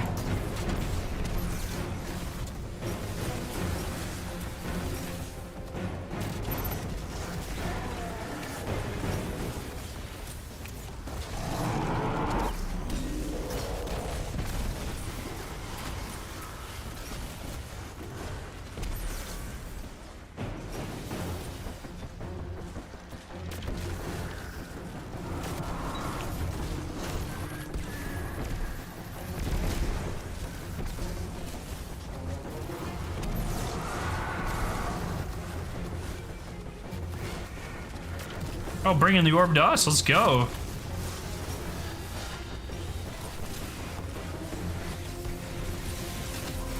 They fixed the dupe on that, or am I just bad?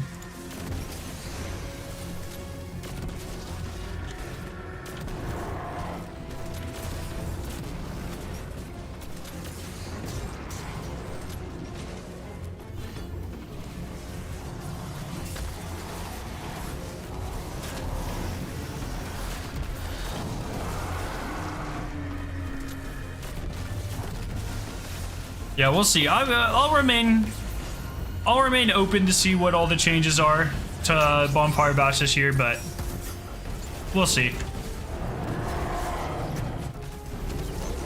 I really want to see what the armor looks like in game. I find it weird that they gave us such close, because usually they give us like a really nice, like, kind of big look at what all of the armor sets look like. Like an actual like character centric like big screenshot, but this time it was like really far away. But I have since lost my connection with the light. And yet I don't know. Has access to technology able to dampen the traveler's power, even extinguish it to a limited capacity. Surely this technology could be reversed, applied Okay. to those little drones. Let's check out this trailer. So this was the trailer that they put out for the zombies map they're working on. Really hope that it doesn't have copyrighted music. I don't remember. Oh yeah, that's right. It has Metallica. But it's like a remix, so maybe it won't count. Don't sue me.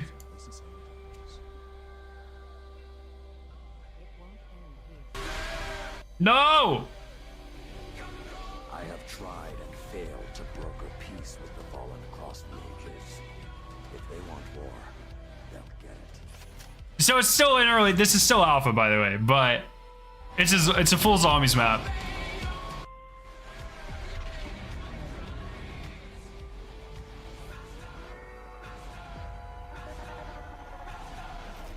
Don't underestimate the sweat. So like they put Lorenz and zombies. I think they said there's like a ton of exotic weapons.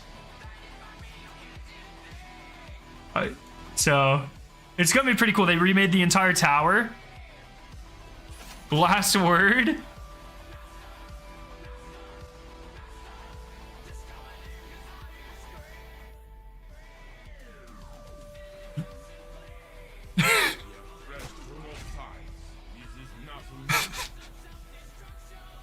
These are the playable characters. Even Zavala is smiling. You've never seen him smile. It's only in his eyes. He's a distraction from our purpose. Yeah, Outbreak, Thorn. This is what love sounds like.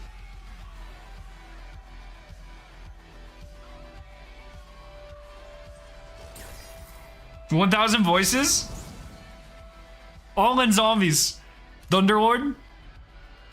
Looks like there's gonna be like a full quest line and stuff. That's the guy who's making it. Full Easter egg. 50 weapons. Sunshot.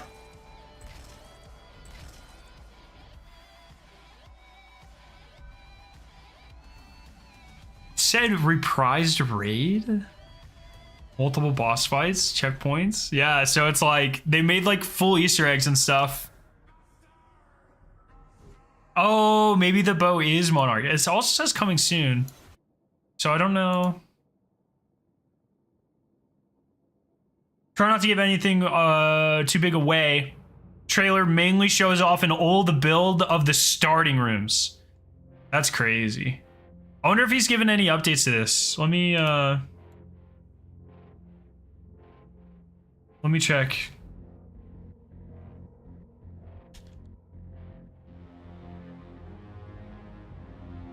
Because I'm very excited for that. We're definitely going to be playing that.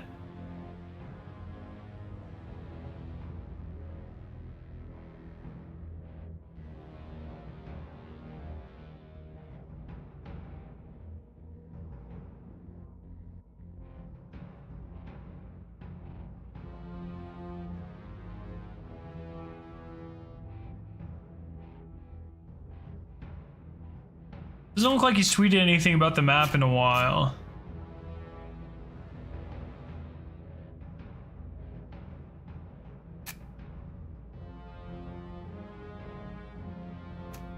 Okay, I guess not.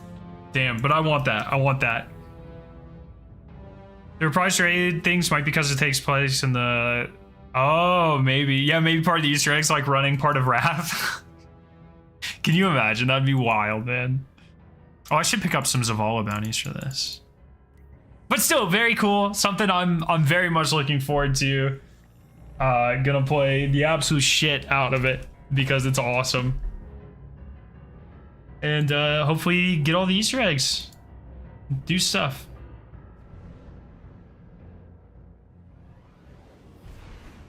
You do the Outbreak binary puzzle. Oh my god, that would be insane. That would actually be crazy.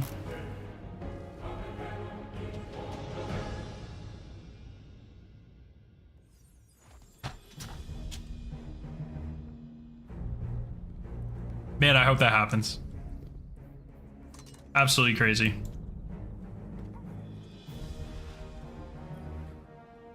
Good to have you back.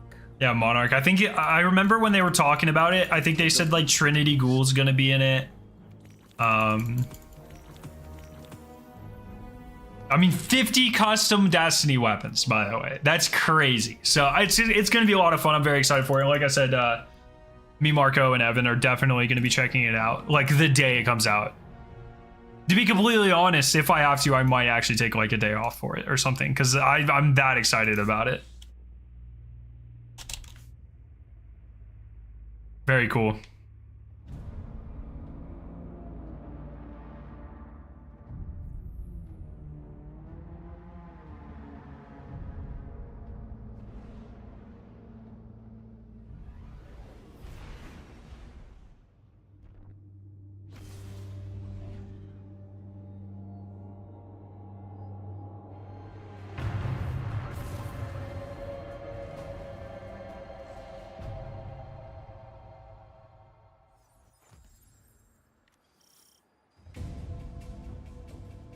It is a new day, young wolf.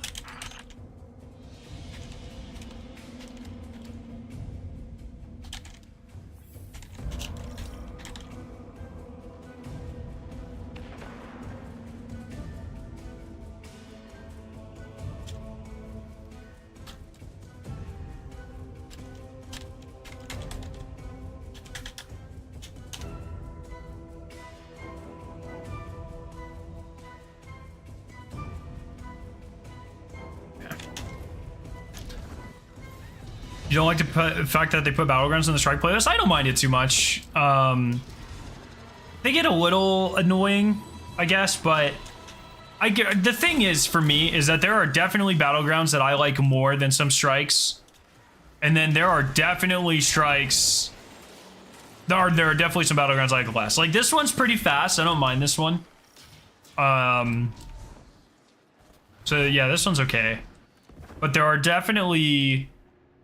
I think people have a tendency to separate like Strikes and Battlegrounds in their heads, and I just kind of don't. They are essentially the same piece of content to me. Battlegrounds, I guess, have a couple more they tend to have more objectives where you like kind of sit in one area and do like area defense, which is not like necessarily that great, but I don't know. Battlegrounds aren't that different from strikes. I don't think they're different enough to actually justify. I think you could very easily call them strikes, is what I'm trying to say. And I wish they'd stop using the name Battleground, because the Destiny community has a real bad tendency to just have negative association with words rather than content. They did the same thing with raid layers as well. So I think if you called like the different sets of Battlegrounds different things, I don't think people would dislike them as much. Do you agree that Bungie cooks with the new Solstice armor? I think it looks very promising, but I need to see the full sets in game. The pictures that they gave us were very limited, so I do want to see what they look like in game. Just find them to be longer. Some of them are definitely not. Like, there are, like, versus Lake of Shadows, you know? The new Lake of Shadows, some of these are way shorter. Or versus, like, let's say, like, Scarlet Keep. You know, some of them are definitely longer, but I would not say every single battleground is longer. I really like the Nessus one with the Scion, because you can speedrun the shit out of that. I like the other Europa one, because you can speedrun the shit out of that. This one's a little longer.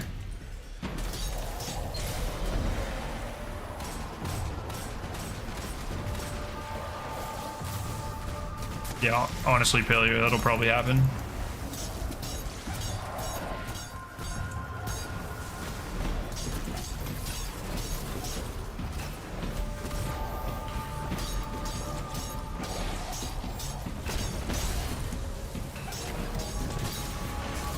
Oh, man. Wait, why am I lucky? I'm so confused.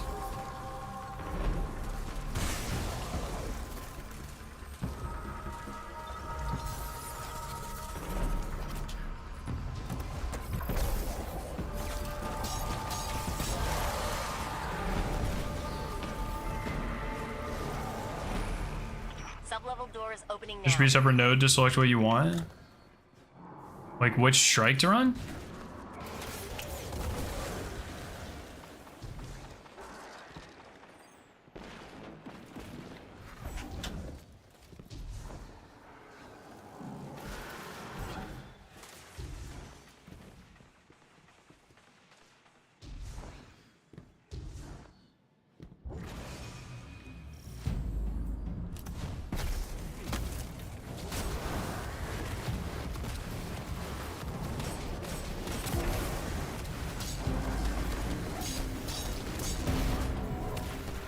No activity type. I'd go as far as seasonal selection. I really don't know what you're trying to say, Nitro. I'm gonna be completely honest. No activity type. I don't know. I think you're trying to say that Battlegrounds should be a separate playlist from Strikes, but I just don't necessarily think I agree with that, to be honest. I really just don't find them that much different. I think there's Battlegrounds I like more than some Strikes, and there's Strikes I like more than some Battlegrounds, you know? It's just like, I find them, I mean, maybe like if you take the average length of every Battleground, it might average out a little bit higher than Strikes. But that's also like going to be less and less true as time goes on, because Bungie has been making the new Strikes more and more like, I guess, like Battlegrounds. They're approaching a similar design philosophy.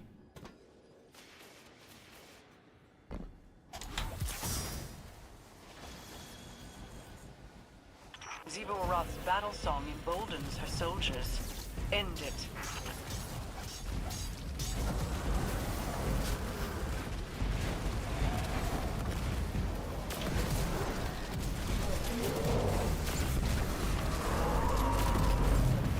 Is this season any good? Where'd you rank it on an S to D tier system? Yeah, I do think that, like, if you just take a more... If you try to filter out a lot of, like, the negative sentiment and, like, burnout around some of the systems in Destiny right now, and you just look at seasonal content, I definitely think this season is probably, if you, like, look at all of the seasons, on the upper side of them. Like, this season has everything that would make a good season, I guess is what I'm trying to say. Like, a pretty freaking good seasonal activity and deep dives, pretty unique, trying new things, pretty rewarding. I think deep dives are one of the most innovative pieces of Destiny seasonal content in a while, to be honest. I really like the secret exotic mission. I think that was kind of cool. Salvage sucks. Fishing was cool for a couple of days. I think they might have leaned too heavily into it, but also fishing is fairly rewarding for what it is. You get like a lot of exotics, for instance, so I think that's definitely a plus for this season. The story was like good. I think the pacing hurt the story, but the story itself was pretty good. And then the cutscene, we got probably the most important cutscene in Destiny history. It was very well done, in my opinion. So I'd say like this season has a lot of things, like the aesthetic, like the armor from the season is incredible. Arguably the greatest dungeon of all time from this season. Which in itself maybe has like a couple issues, jumping puzzle being too long and that sort of thing. So I think there's definitely points you can point to and say like, oh, this season had some problems, but I think if you just like kind of break it down into what all came with this season, it's probably in the upper tier of season. So I'd probably give it like a B. I'd say I probably like Seraph more, and I probably like Lost more, and I probably like Arrivals more. I try not to include the pre or the pre-Activision split seasons, but if I had to, I'd like Opulence more as well. But it's probably, I'd probably say it's in like my top 5, top 7 seasons. I'd say somewhere in there. I'd say definitely not bad. I just think it sucks that this came out at a point where like the Destiny community sentiment was super low.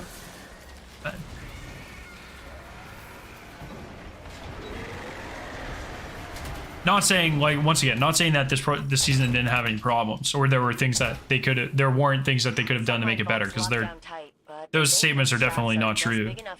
But as far as like previous context in Destiny seasons go, I think this one was pretty freaking good.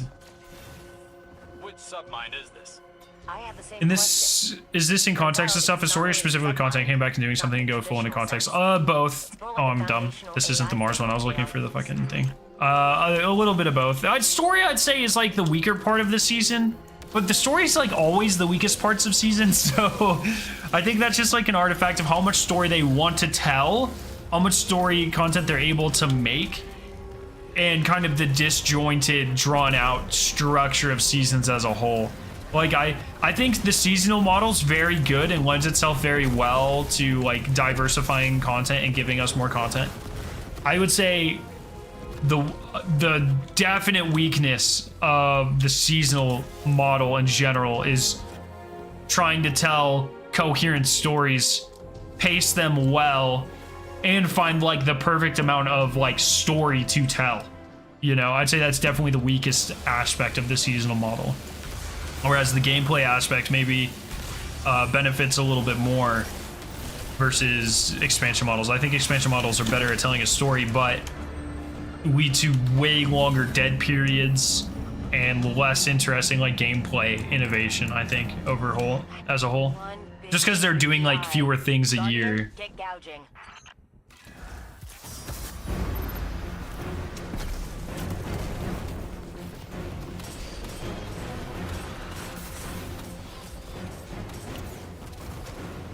Okay, one second.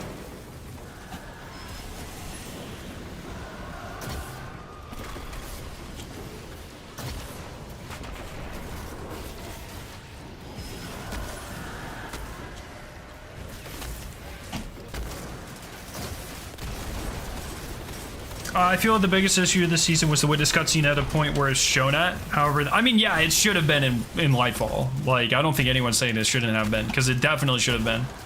But this is, I think where they showed it was like decent this time around. Could have been worse. I'm glad we got the cutscene. You know, I would much rather have the cutscene in kind of a weird, awkward point than not get that cool cutscene at all, you know? So, at the end of the day, it is what it is. Yo, Lab, what's up, man? What are you up to?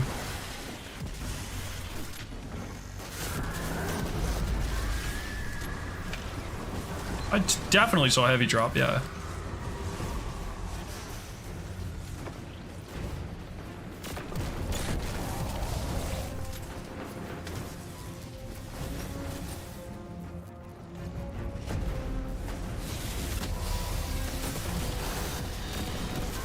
Big raid guy.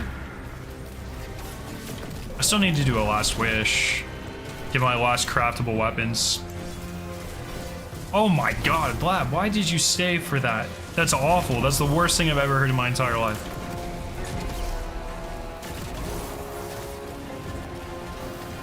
Oof.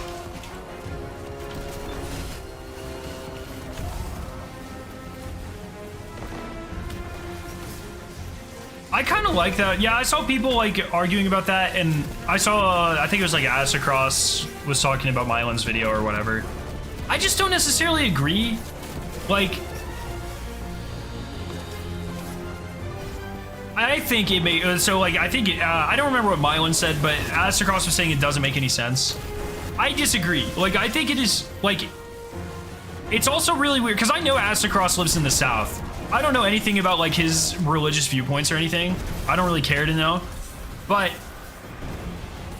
the South has an insane amount of people that don't understand things and like maybe take comfort in stories about things that try to explain things. That's like the whole point of the Bible Belt. And so does it make sense for in like a narrative for a civilization to stumble upon the equivalent of a god and then to make up stories about that god? Yeah, it does, because humans have been doing that for 10,000 years. we didn't even find a god, you know. We just have these vague ideas of what a god might be.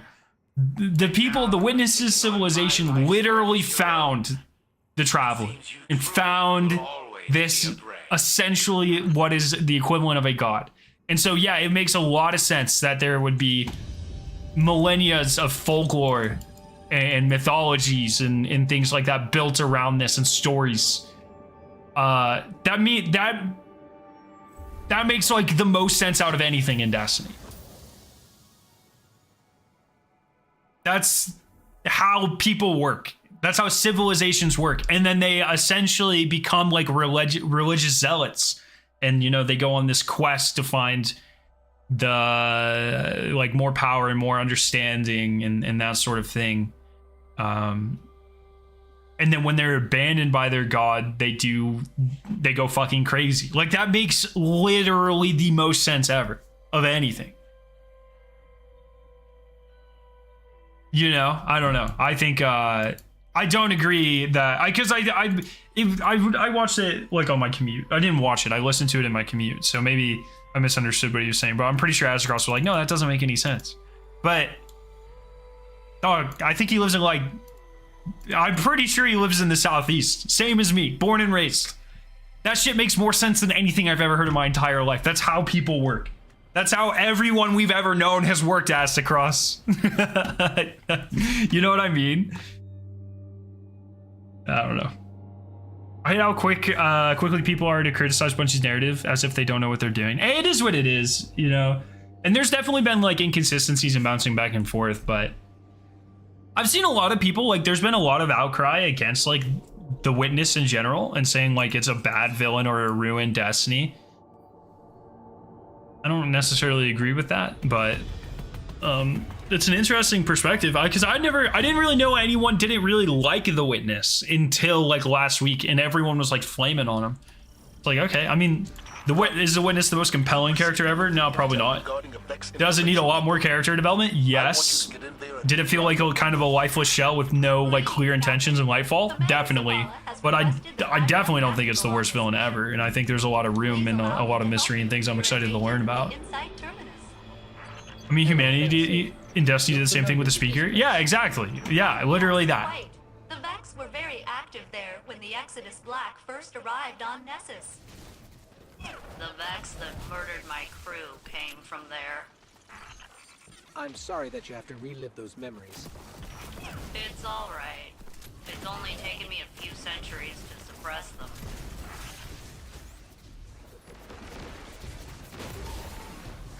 I like these old vanilla D1 strikes, or D2 strikes, sorry, because they're so fast.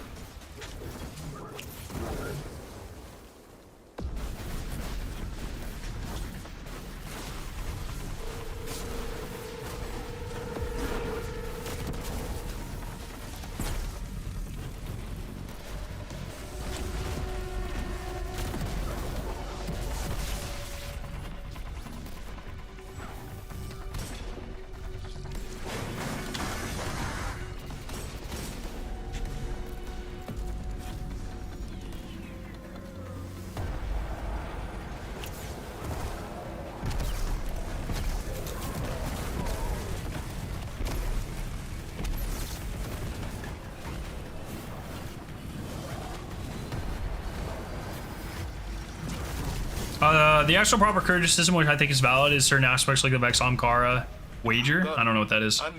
Are a little funky story-wise now. It's not like those concepts are out the window. The context of them is different. Yeah, and they just have like, I mean, and I've said multiple times that I'm of the belief that Saga 2 is going to focus very heavily on things like the Vex, Ankara, the Aphelion, these sorts of like more sci-fi, like technological, you know, go hard tech or hard like fantasy, I guess, and less sci-fi. And I think it makes sense. There's just in the 9 too, like those sorts of like uber fantasy elements, and then the Vex kind of fit into that, but more like tech fantasy, I guess. That is good news. I think they're gonna lean a lot heavier into those elements rather than like just the sci-fi, like, oh, these are just aliens from over here, and these are just aliens from over here, you know? Less Cabal Fallen kind of grounded sci-fi, more fantasy wacky bullshit, you know? Wager is the idea of witness backed off during the collapse due to the traveler making a wager with him, which led to the creation of the ghost. Got to be a way to Oh, get I'm not even familiar with that concept. Failsafe. Any ideas? Yeah, Volantis 2082 party, exactly. I don't remember. I've definitely read Unveiling, but I do not remember that being discussed. It's been a long time though, admittedly. I feel like beginning cutscene of Lightfall was actually the end of the story, and Bungie said, oh no, the witness walking the traveler, it looks like it could be the end of me. I'm a little confused. I think that cutscene was essentially like, I think it's pretty much the general consensus that Lightfall was probably never really supposed to happen as it did. And I think what was really gonna happen was just the witness just rolls up to the traveler, cuts a hole in it, and then starts the final shape. Or it was originally supposed to be Lightfall, but what is the final shape? And like all of the questing we did on Neomuna and stuff, like, just was never really supposed to happen. I think is what I buy the most. I hope Vex gets more character development. Yeah, we talked about this too. This is another thing Astrocross said, that like, oh, the Vex, they're just filler or whatever. I don't think the Vex are filler. I think they just lack like a voice. They're a very good supporting army for whatever big bad is using them at the time. But because of the nature of the Vex, they're very similar to the Flood in the first Halo, where they were just kind of emotionless, just kind of like parasitic, like, I guess more like viruses. Nothing really, no character descriptions, just like rampage, you know? And I think all they have to do, 3 orb sad party, all they have to do, and what I assume they're going to do, is to give them a voice. Give them, we talked about this a couple streams ago, but like the Flood, they ended up getting the hive mind, and then like the old alien things. It's been a long time since I've played Halo, but they ended up getting like figureheads and to talk for them. And I think we're gonna see something similar with the Vex, where we're gonna meet like the head Vex mind, and it can communicate, and it has like a very, something like Kyria, but you know, a little bit more menacing and not dead, you know? Firewall in place. That should slow them down. Taken Vex Scorn are currently becoming the filler enemies, which once again, I don't think they're filler. I think filler is like a really dangerous. Filler means you take them out, or I guess it's kind of like bottleneck, but or like a bottle episode, but like I don't think they're filler. I think they're just supporting roles rather than the full roles. But I think that's something that can very easily be addressed, right? It doesn't mean they're filler. It doesn't mean they're not important. It just means they serve a different role that's not just being in the spotlight or being the big bads. Which Taken have always been that. Taken have never been anything more than an army, you know? Like the Cabal, you can believe like they're an actual civilization. The Fallen, you can believe they're an actual, you know, collapsed society fighting, and every single individual is important. The Taken have never been anything but cannon fodder. That's literally why they were invented. You could say the exact same thing about the Scorn. You know, they were literally invented, like canonically, to be like cannon fodder, right? And to fight someone else's battle. Whereas like Fallen and Hive were someone else's civilization. Vex, or they had their own civilizations. Vex have their own civilizations. They just seem like they're easy to manipulate, you know? But I bet the Vex become more akin to a Cabal or a Fallen type society in Saga 2, where they start to have their own voice instead of just being like someone else's cannon fodder. You are correct, friendly ghost. A massive buildup of energy indicates several Cabal transports are... Really hope we travel back in time to the Vex creation or beginning to prevent them from ever existing. Oh, but that would change everything, man. You know? Because if we stop Vex from existing, if the Vex don't exist, then Exos don't exist. If Vex don't exist, then... Metadata says it was last accessed by an I get, like... Neomuna doesn't exist? Kind of, I guess. Those are questions for another day, I suppose. But for now, well done. 7,000 points to go. Let's go. Woo. Yeah, I kind of... If Destiny does time travel, it should be more in that kind of what-if capacity. Like, I wouldn't mind, like, a simulation or a retrospective or whatever that kind of shows us battles of Twilight Gap or whatever, but I don't think they should do hard time travel.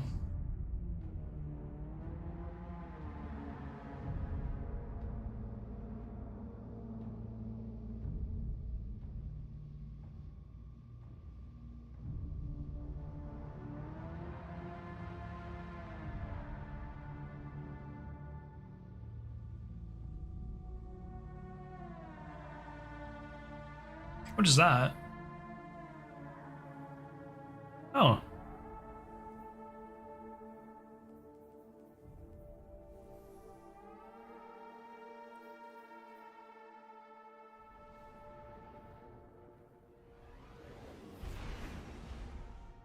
Witness will probably be a campaign boss so that people that don't raid get to experience the main baddie. I hope it's very similar to Oryx, where it's like we beat the Witness, but then we like beat the fuck out of the Witness in the raid, you know what I mean?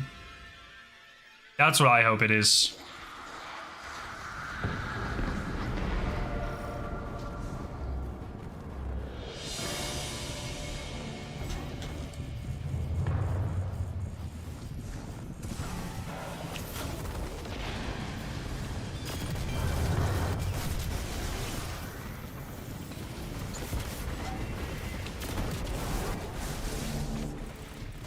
But I think Shibu's gonna be like a big part of the campaign.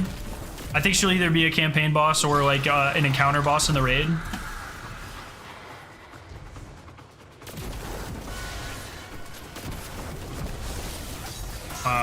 But I do think the Witness is gonna end up being like a decent fight, hopefully multiple. I really want the Witness just to be like just unlike anything we've ever done before, you know? We'll see. The interesting idea I've seen tossed around is that the final shape is going to be a time paradox, where in the raid, we time travel to the collapse in the final battle with the Witness creating a loop.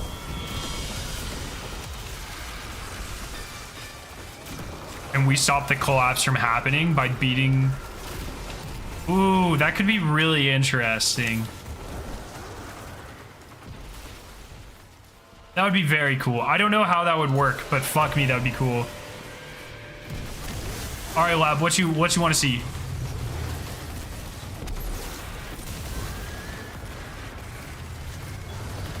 I want a new subclass in Shivu follow next expansion. Like after Final Shape?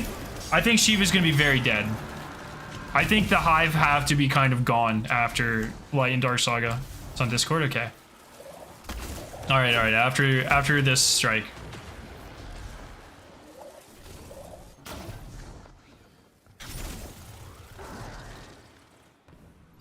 They're basically disciple like Oryx. Well, I don't count them as disciples until they get cool ass powers. So if Shivu gets some cool ass power, then I'll agree.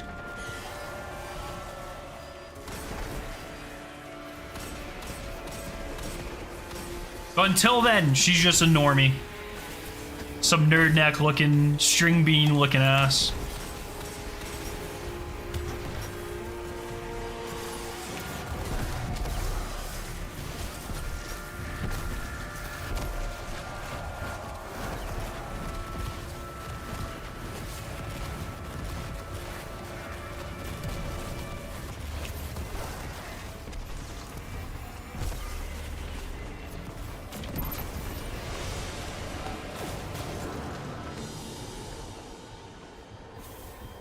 This strike would be so good if the elevator section didn't exist. Just too long.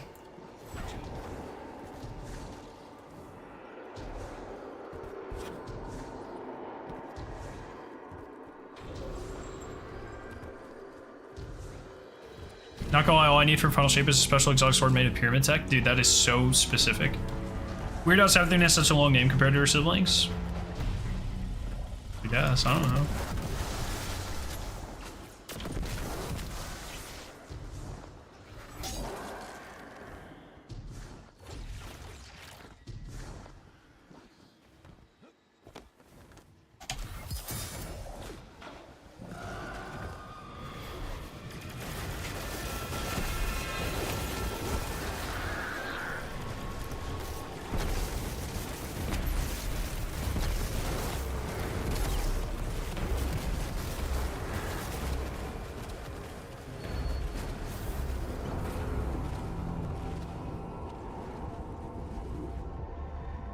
Bye, teammates.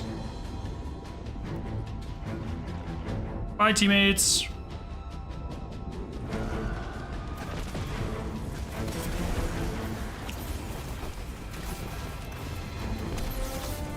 It's like whack-a-mole.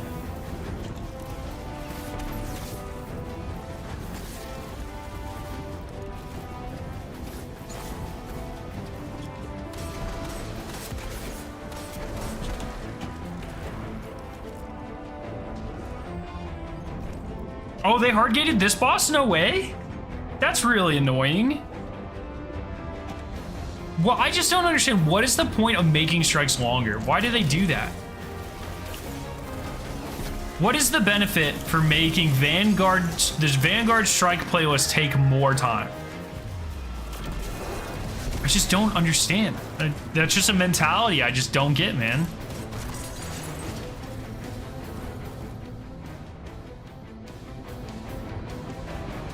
Longer strike means more playtime? No, absolutely not. I don't agree that. I don't agree with that. Could be a side effect in the new health bar system. I'm much more likely to believe that.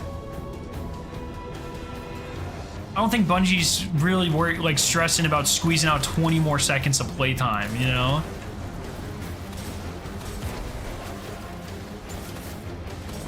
How does more playtime mean more money? It's a free strike.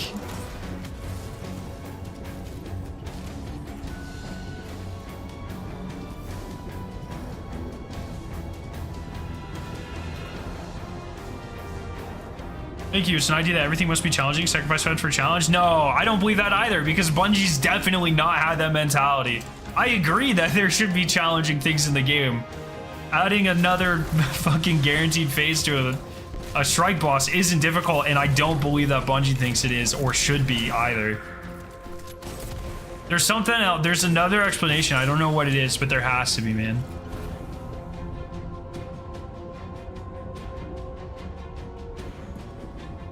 Yeah, I'm much more inclined to believe that it's the changed health bar system.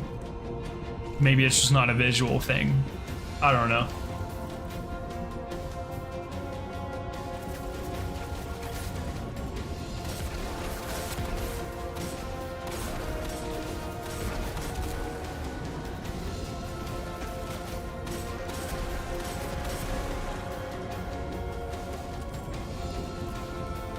You miss the old health bar? Look, I actually don't mind this. I do like the fact that it's got the shield on it now. I think that's kind of cool. And it's helpful for if there's a boss that can be like shielded, like with taking goblins or whatever. I really like that. Longer playtime makes better numbers for investors.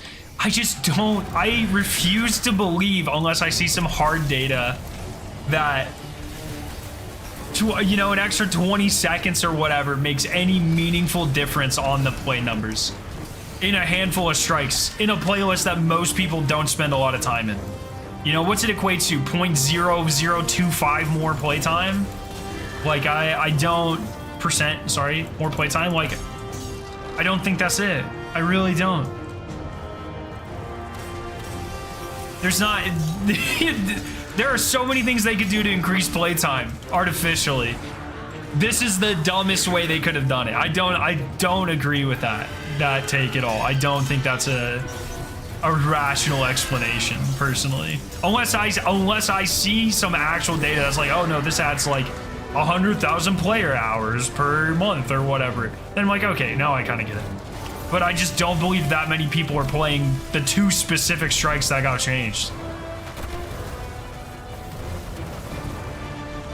Yeah, payloads in every strike, that's right. I just don't think that's it, man. Yeah, you want to increase playtime? I got 100 PvP things you could do to increase playtime. Literally basic economics. There has to be... That's in concept. I see what you're saying, but there's also very basic. The game's pretty loud. Oh, video time. Sorry. There's also very basic tenets of keeping your customer base happy, and there are equations and there are ways of you know, weighing like annoyance level versus, you know, your return, and also the amount of time it would take for them to specifically do something like that in the game. And I think it's just a little too conspiracy. It doesn't make sense. It doesn't seem well thought out that anyone would believe that a 10 to 20 second change would have a high enough compounding effect to justify the annoyance to the customers or the base, you know, effort to make that change in the first place. It just seems silly, especially when there's so many easy small things that they could change to increase that playtime or whatever. It just seems silly. You can justify it with, oh, it's basic economics all you want, but that doesn't actually make any sense, you know? Is this copyrighted, lad? Corporate bunch does not care if a player's happy or unhappy with the game. They only care if they're playing. Happy players play more. That's like psychology 101, you know? Is this copyrighted, lab? Can I watch this? It's because it says full song.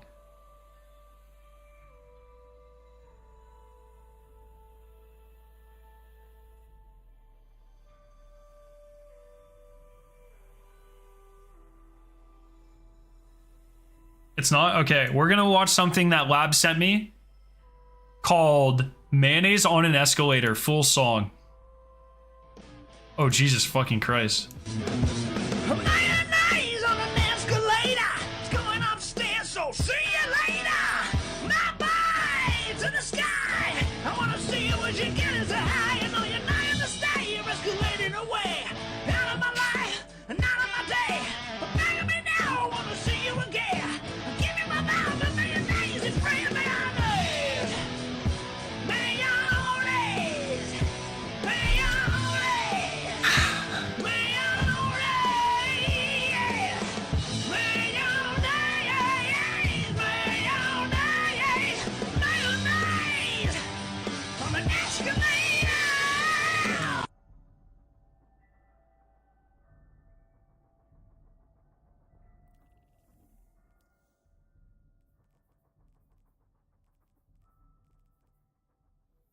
Why do I still look at the links you send me? Why do I put myself through this? Mayonnaise on an escalator. Fuck it. 1 second. Lev sent another video a while back. How long is this one?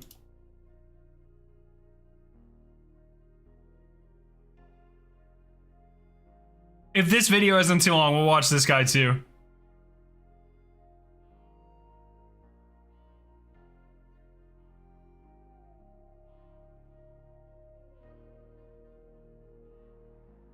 All right, this video is 6 minutes long. Let's do it.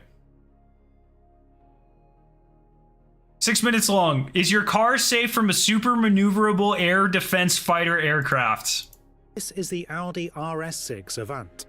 It's powered by a 4-litre twin-turbo V8, producing 591 horsepower. Is it too loud? With a The audio levels look good. 90 miles an hour, it can do 0 to 60 in 3.5 seconds. What we have here is the perfect car for inexperienced learners in driver's education. Hello and welcome to another lesson in beginner driver's education. Today we're going to talk about roundabouts. A roundabout is a type of circular intersection. What does this have to do with aircrafts? What is happening? In one direction around a central island. So how exactly do you navigate a roundabout? Many inexperienced drivers are intimidated by their unique layout. However, in this video, we will show you exactly how to navigate through them, and you'll find that they are actually not complicated at all. Let's start by making a simple right turn at a standard 4-way intersection. Step 1 is to stop before the line. What is this? Then, make sure to yield to vehicles already in the circle. Once there is a clearing in traffic, we will enter the roundabout. Next, to make a right turn, we turn out of the circle at the first exit. The same applies when going straight, but instead of turning at the first exit, we remain inside the roundabouts longer. Do roundabouts go the opposite direction in other countries? Now let's say we wanted to make a left turn at the roundabout. Because it would have to, right? Using what we've learned so far, can you predict what that would look like? Like countries where they drive on the other side of the road, I mean? We would remain inside the roundabout until the third exit. An excellent it's clockwise in the UK? Okay. But there was one thing you missed. Because this guy's... Did you see the problem? Of this course. sounds like a UK accent. There was a single-seat twin-engine super maneuverable. Whoa, okay, wait. For the entire duration, there was a... Wait. An excellent first performance. But there was one thing you missed. Did you see the problem? Of course. For the entire duration, there was a single-seat twin-engine super maneuverable Sukhoi Su-35 Flanker E air defense fighter observing you this whole time. It didn't even bother engaging the vulnerable target it saw.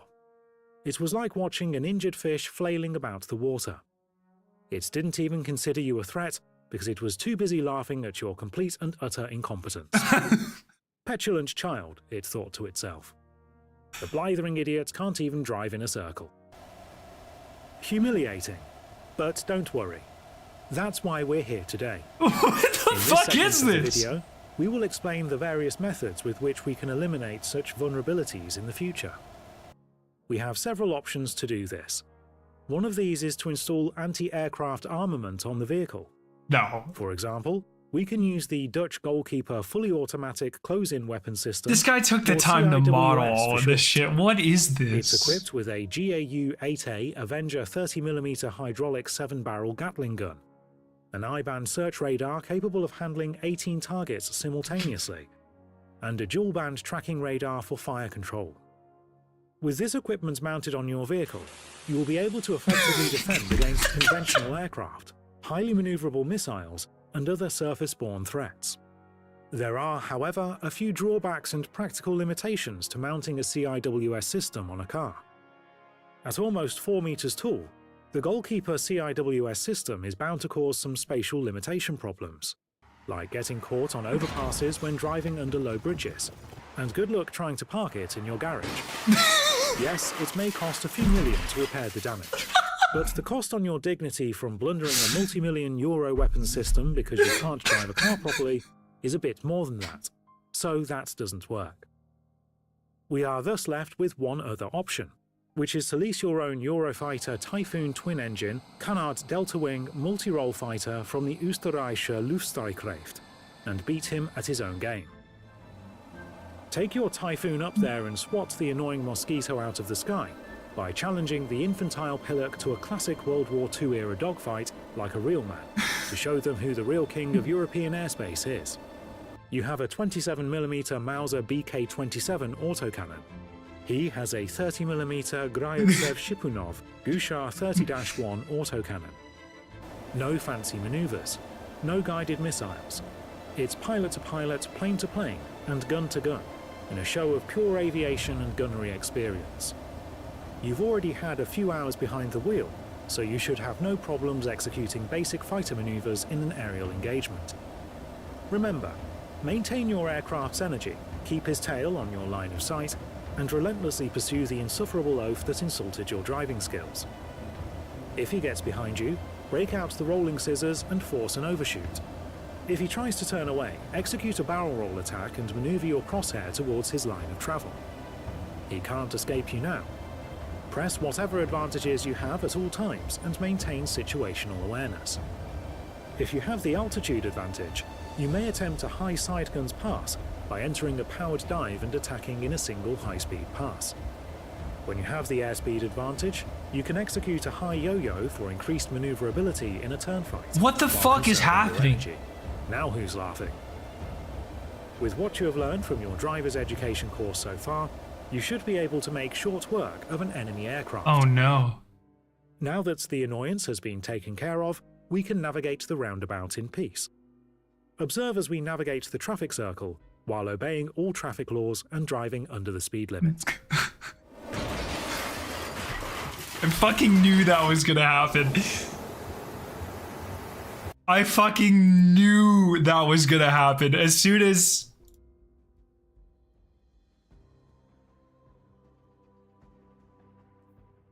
I'm never watching a lab video again.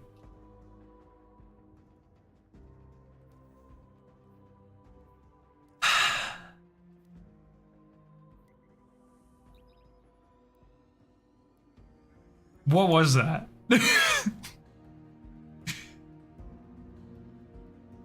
Man.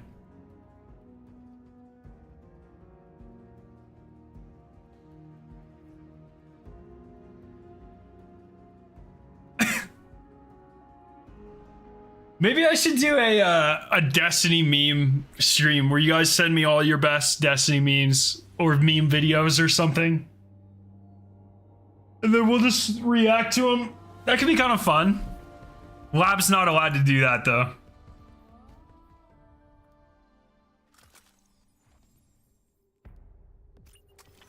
Lab, did you see someone use your meme yesterday?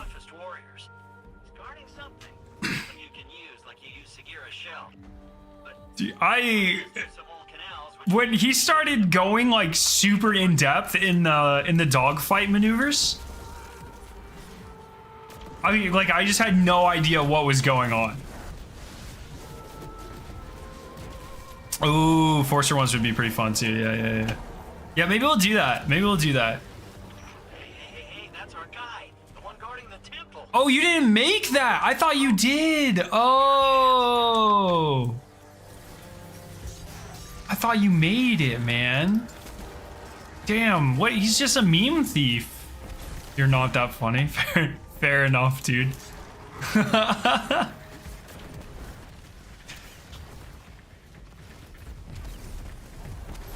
Goodness gracious. Basically the whole point. No, like I get that, but why was he... What happened?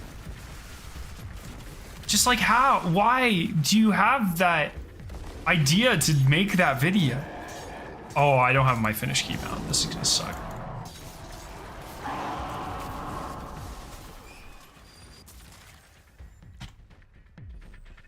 Hey, we're good. We're good. Some people, man, I don't understand. It was a great video. I can't believe you took the time to 3D model all of that stuff. But what the fuck was that video? It's actually a pretty common scenario. Fair enough. God damn, that was pretty funny.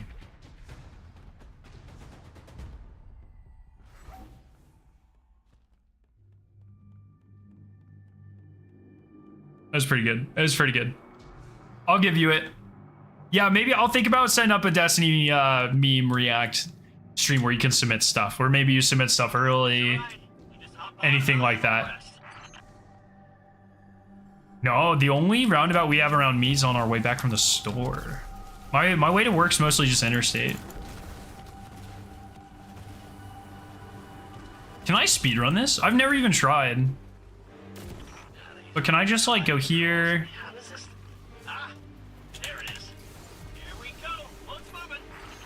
Here. Whoa!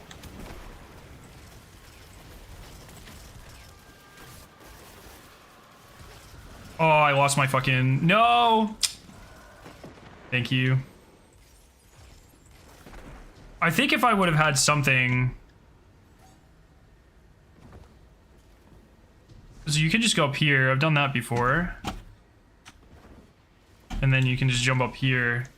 Do you know you don't even have to kill the guys up here? You just jump up and you get the ball. Finch, why did we stop? Yeah, I don't know. I didn't expect this. Just a little hiccup. You can get that barrier down, right? Sure you can. Turnabouts are pretty common here. I'm not a fan because they make a huge amount of area for what they do. Yeah. At least you don't have to have traffic lights, though. That's kind of nice. We have a couple of those. Like, where I grew up, I remember... I don't know if it was... Oh, fuck me. No sword ammo? What am I, a nerd? So we have a couple of those, like, interstate ones. It's really weird. I don't know how to describe it, but it's like... It's like a way of getting on the interstate, but you cross and you drive on the other side of the road. I don't know, like, a good way to...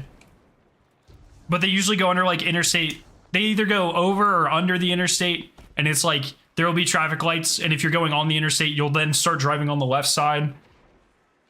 So I remember when they started... The safest kind of four-way crossing? Yeah, something like that. I don't know. But that became really popular in my area when I was growing up, and now they're like fucking everywhere.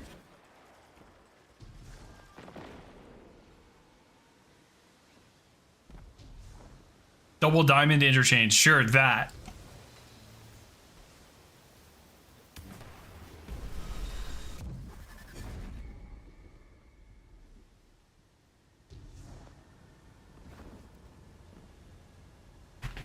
Finch, we're stuck again. Seriously, but I did the thing. It's just this hive tech. It's so archaic. Just give me a sec.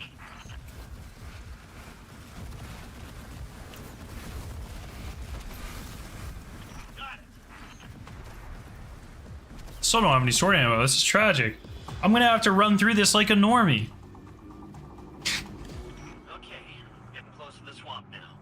Oh, look at that show off. You said this is a temple to Oryx? Yeah, that's right. Sabathoon's brother. The Taken King himself. Now be careful here. Something happened to this place. It's overgrown with darkness. I can sense light here, though. I just can't see it. Maybe there's a safe path through.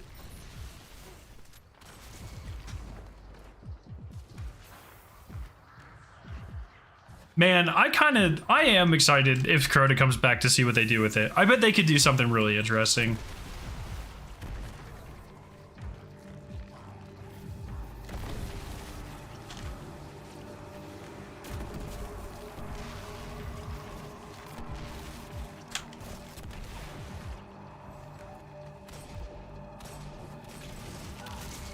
Damn, ratioed.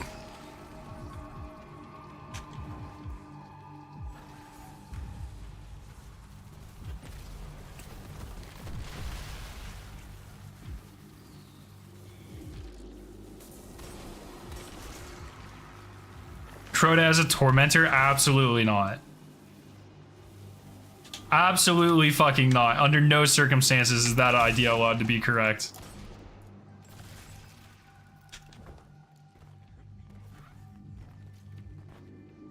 Looks like we're all clear, Finch. Crow Dementor. Wait, Crow Tormentor. No, I don't like that as much. With the legs.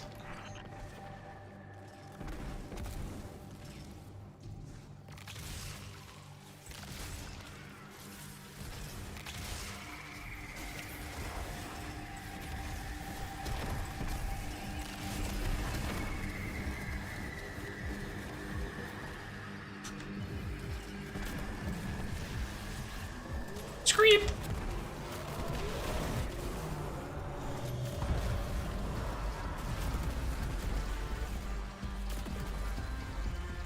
Wait, can you skip past all of this?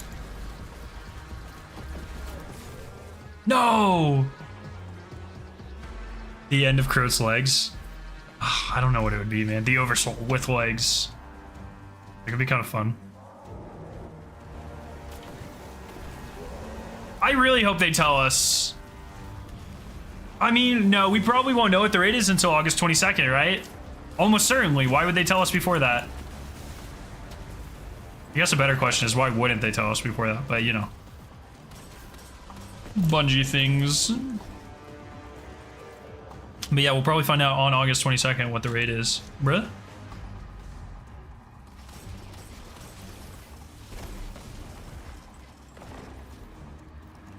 No reason to say before 22nd to build hype, man. Get us hyped.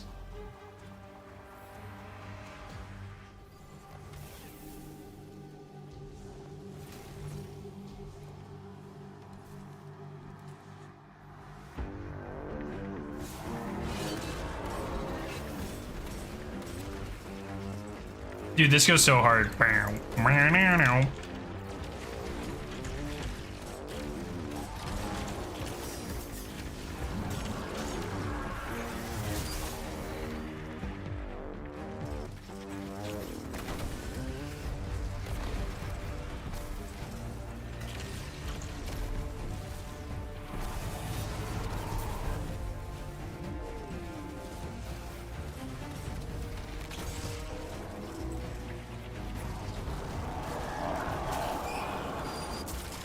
Yo, Blue, what's up? 2 questions. Favorite chemical compound and favorite Lana Del Rey album? I don't know who Lana Del Rey is. I don't think I've heard that name before. Favorite chemical compound? That's a hard question. I'm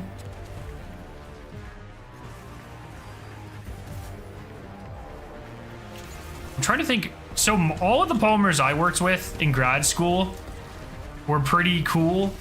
Just various copolymers of like alpha olefins and styrene or in maleic acid, so those are really cool. But it's kind of a nondescript, kind of cheap answer. Capsaicin I think is really fucking cool. Just the chemistry behind capsaicin is really awesome, so that's my answer. Benzene's always a really good pick. Nah, dude. No, it's like one of the few known carcinogens, not even suspected, just like straight up known. It's fucking awful for you. Pain in the ass to work with. Toluene's way better.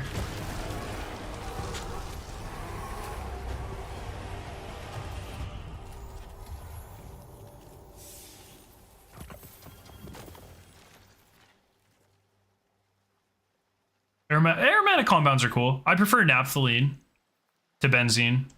Anthracine's even cooler. Because then you can get like cool dimerization and stuff, you know? Yeah. Alrighty. Well, we're actually, we're gonna go check out this kind of like local festival thing that's happening soon. So I'm gonna have to call it there. But we got a lot done. Go submit if you guys remember, if you guys want to enter the giveaway, and you do, thank you. Enter the giveaway. It helps us do more giveaways in the future. Click the link at the very top of the screen, or of the link at the very top of chat. Go submit a screenshot of the largest fish that you have caught. I'm giving away 9 of these emblems and a ton of Bungie store merch codes as well. So go submit those and you know, hop out the channel and maybe get yourself some really cool stuff. All right, everyone. Have a fantastic night. Thank you for hanging out. I appreciate you very much. I'll probably see you Tuesday next for Solstice, which I'm excited about. Have a fantastic night. Love your faces, and I'll see you very soon. Peace out, everyone.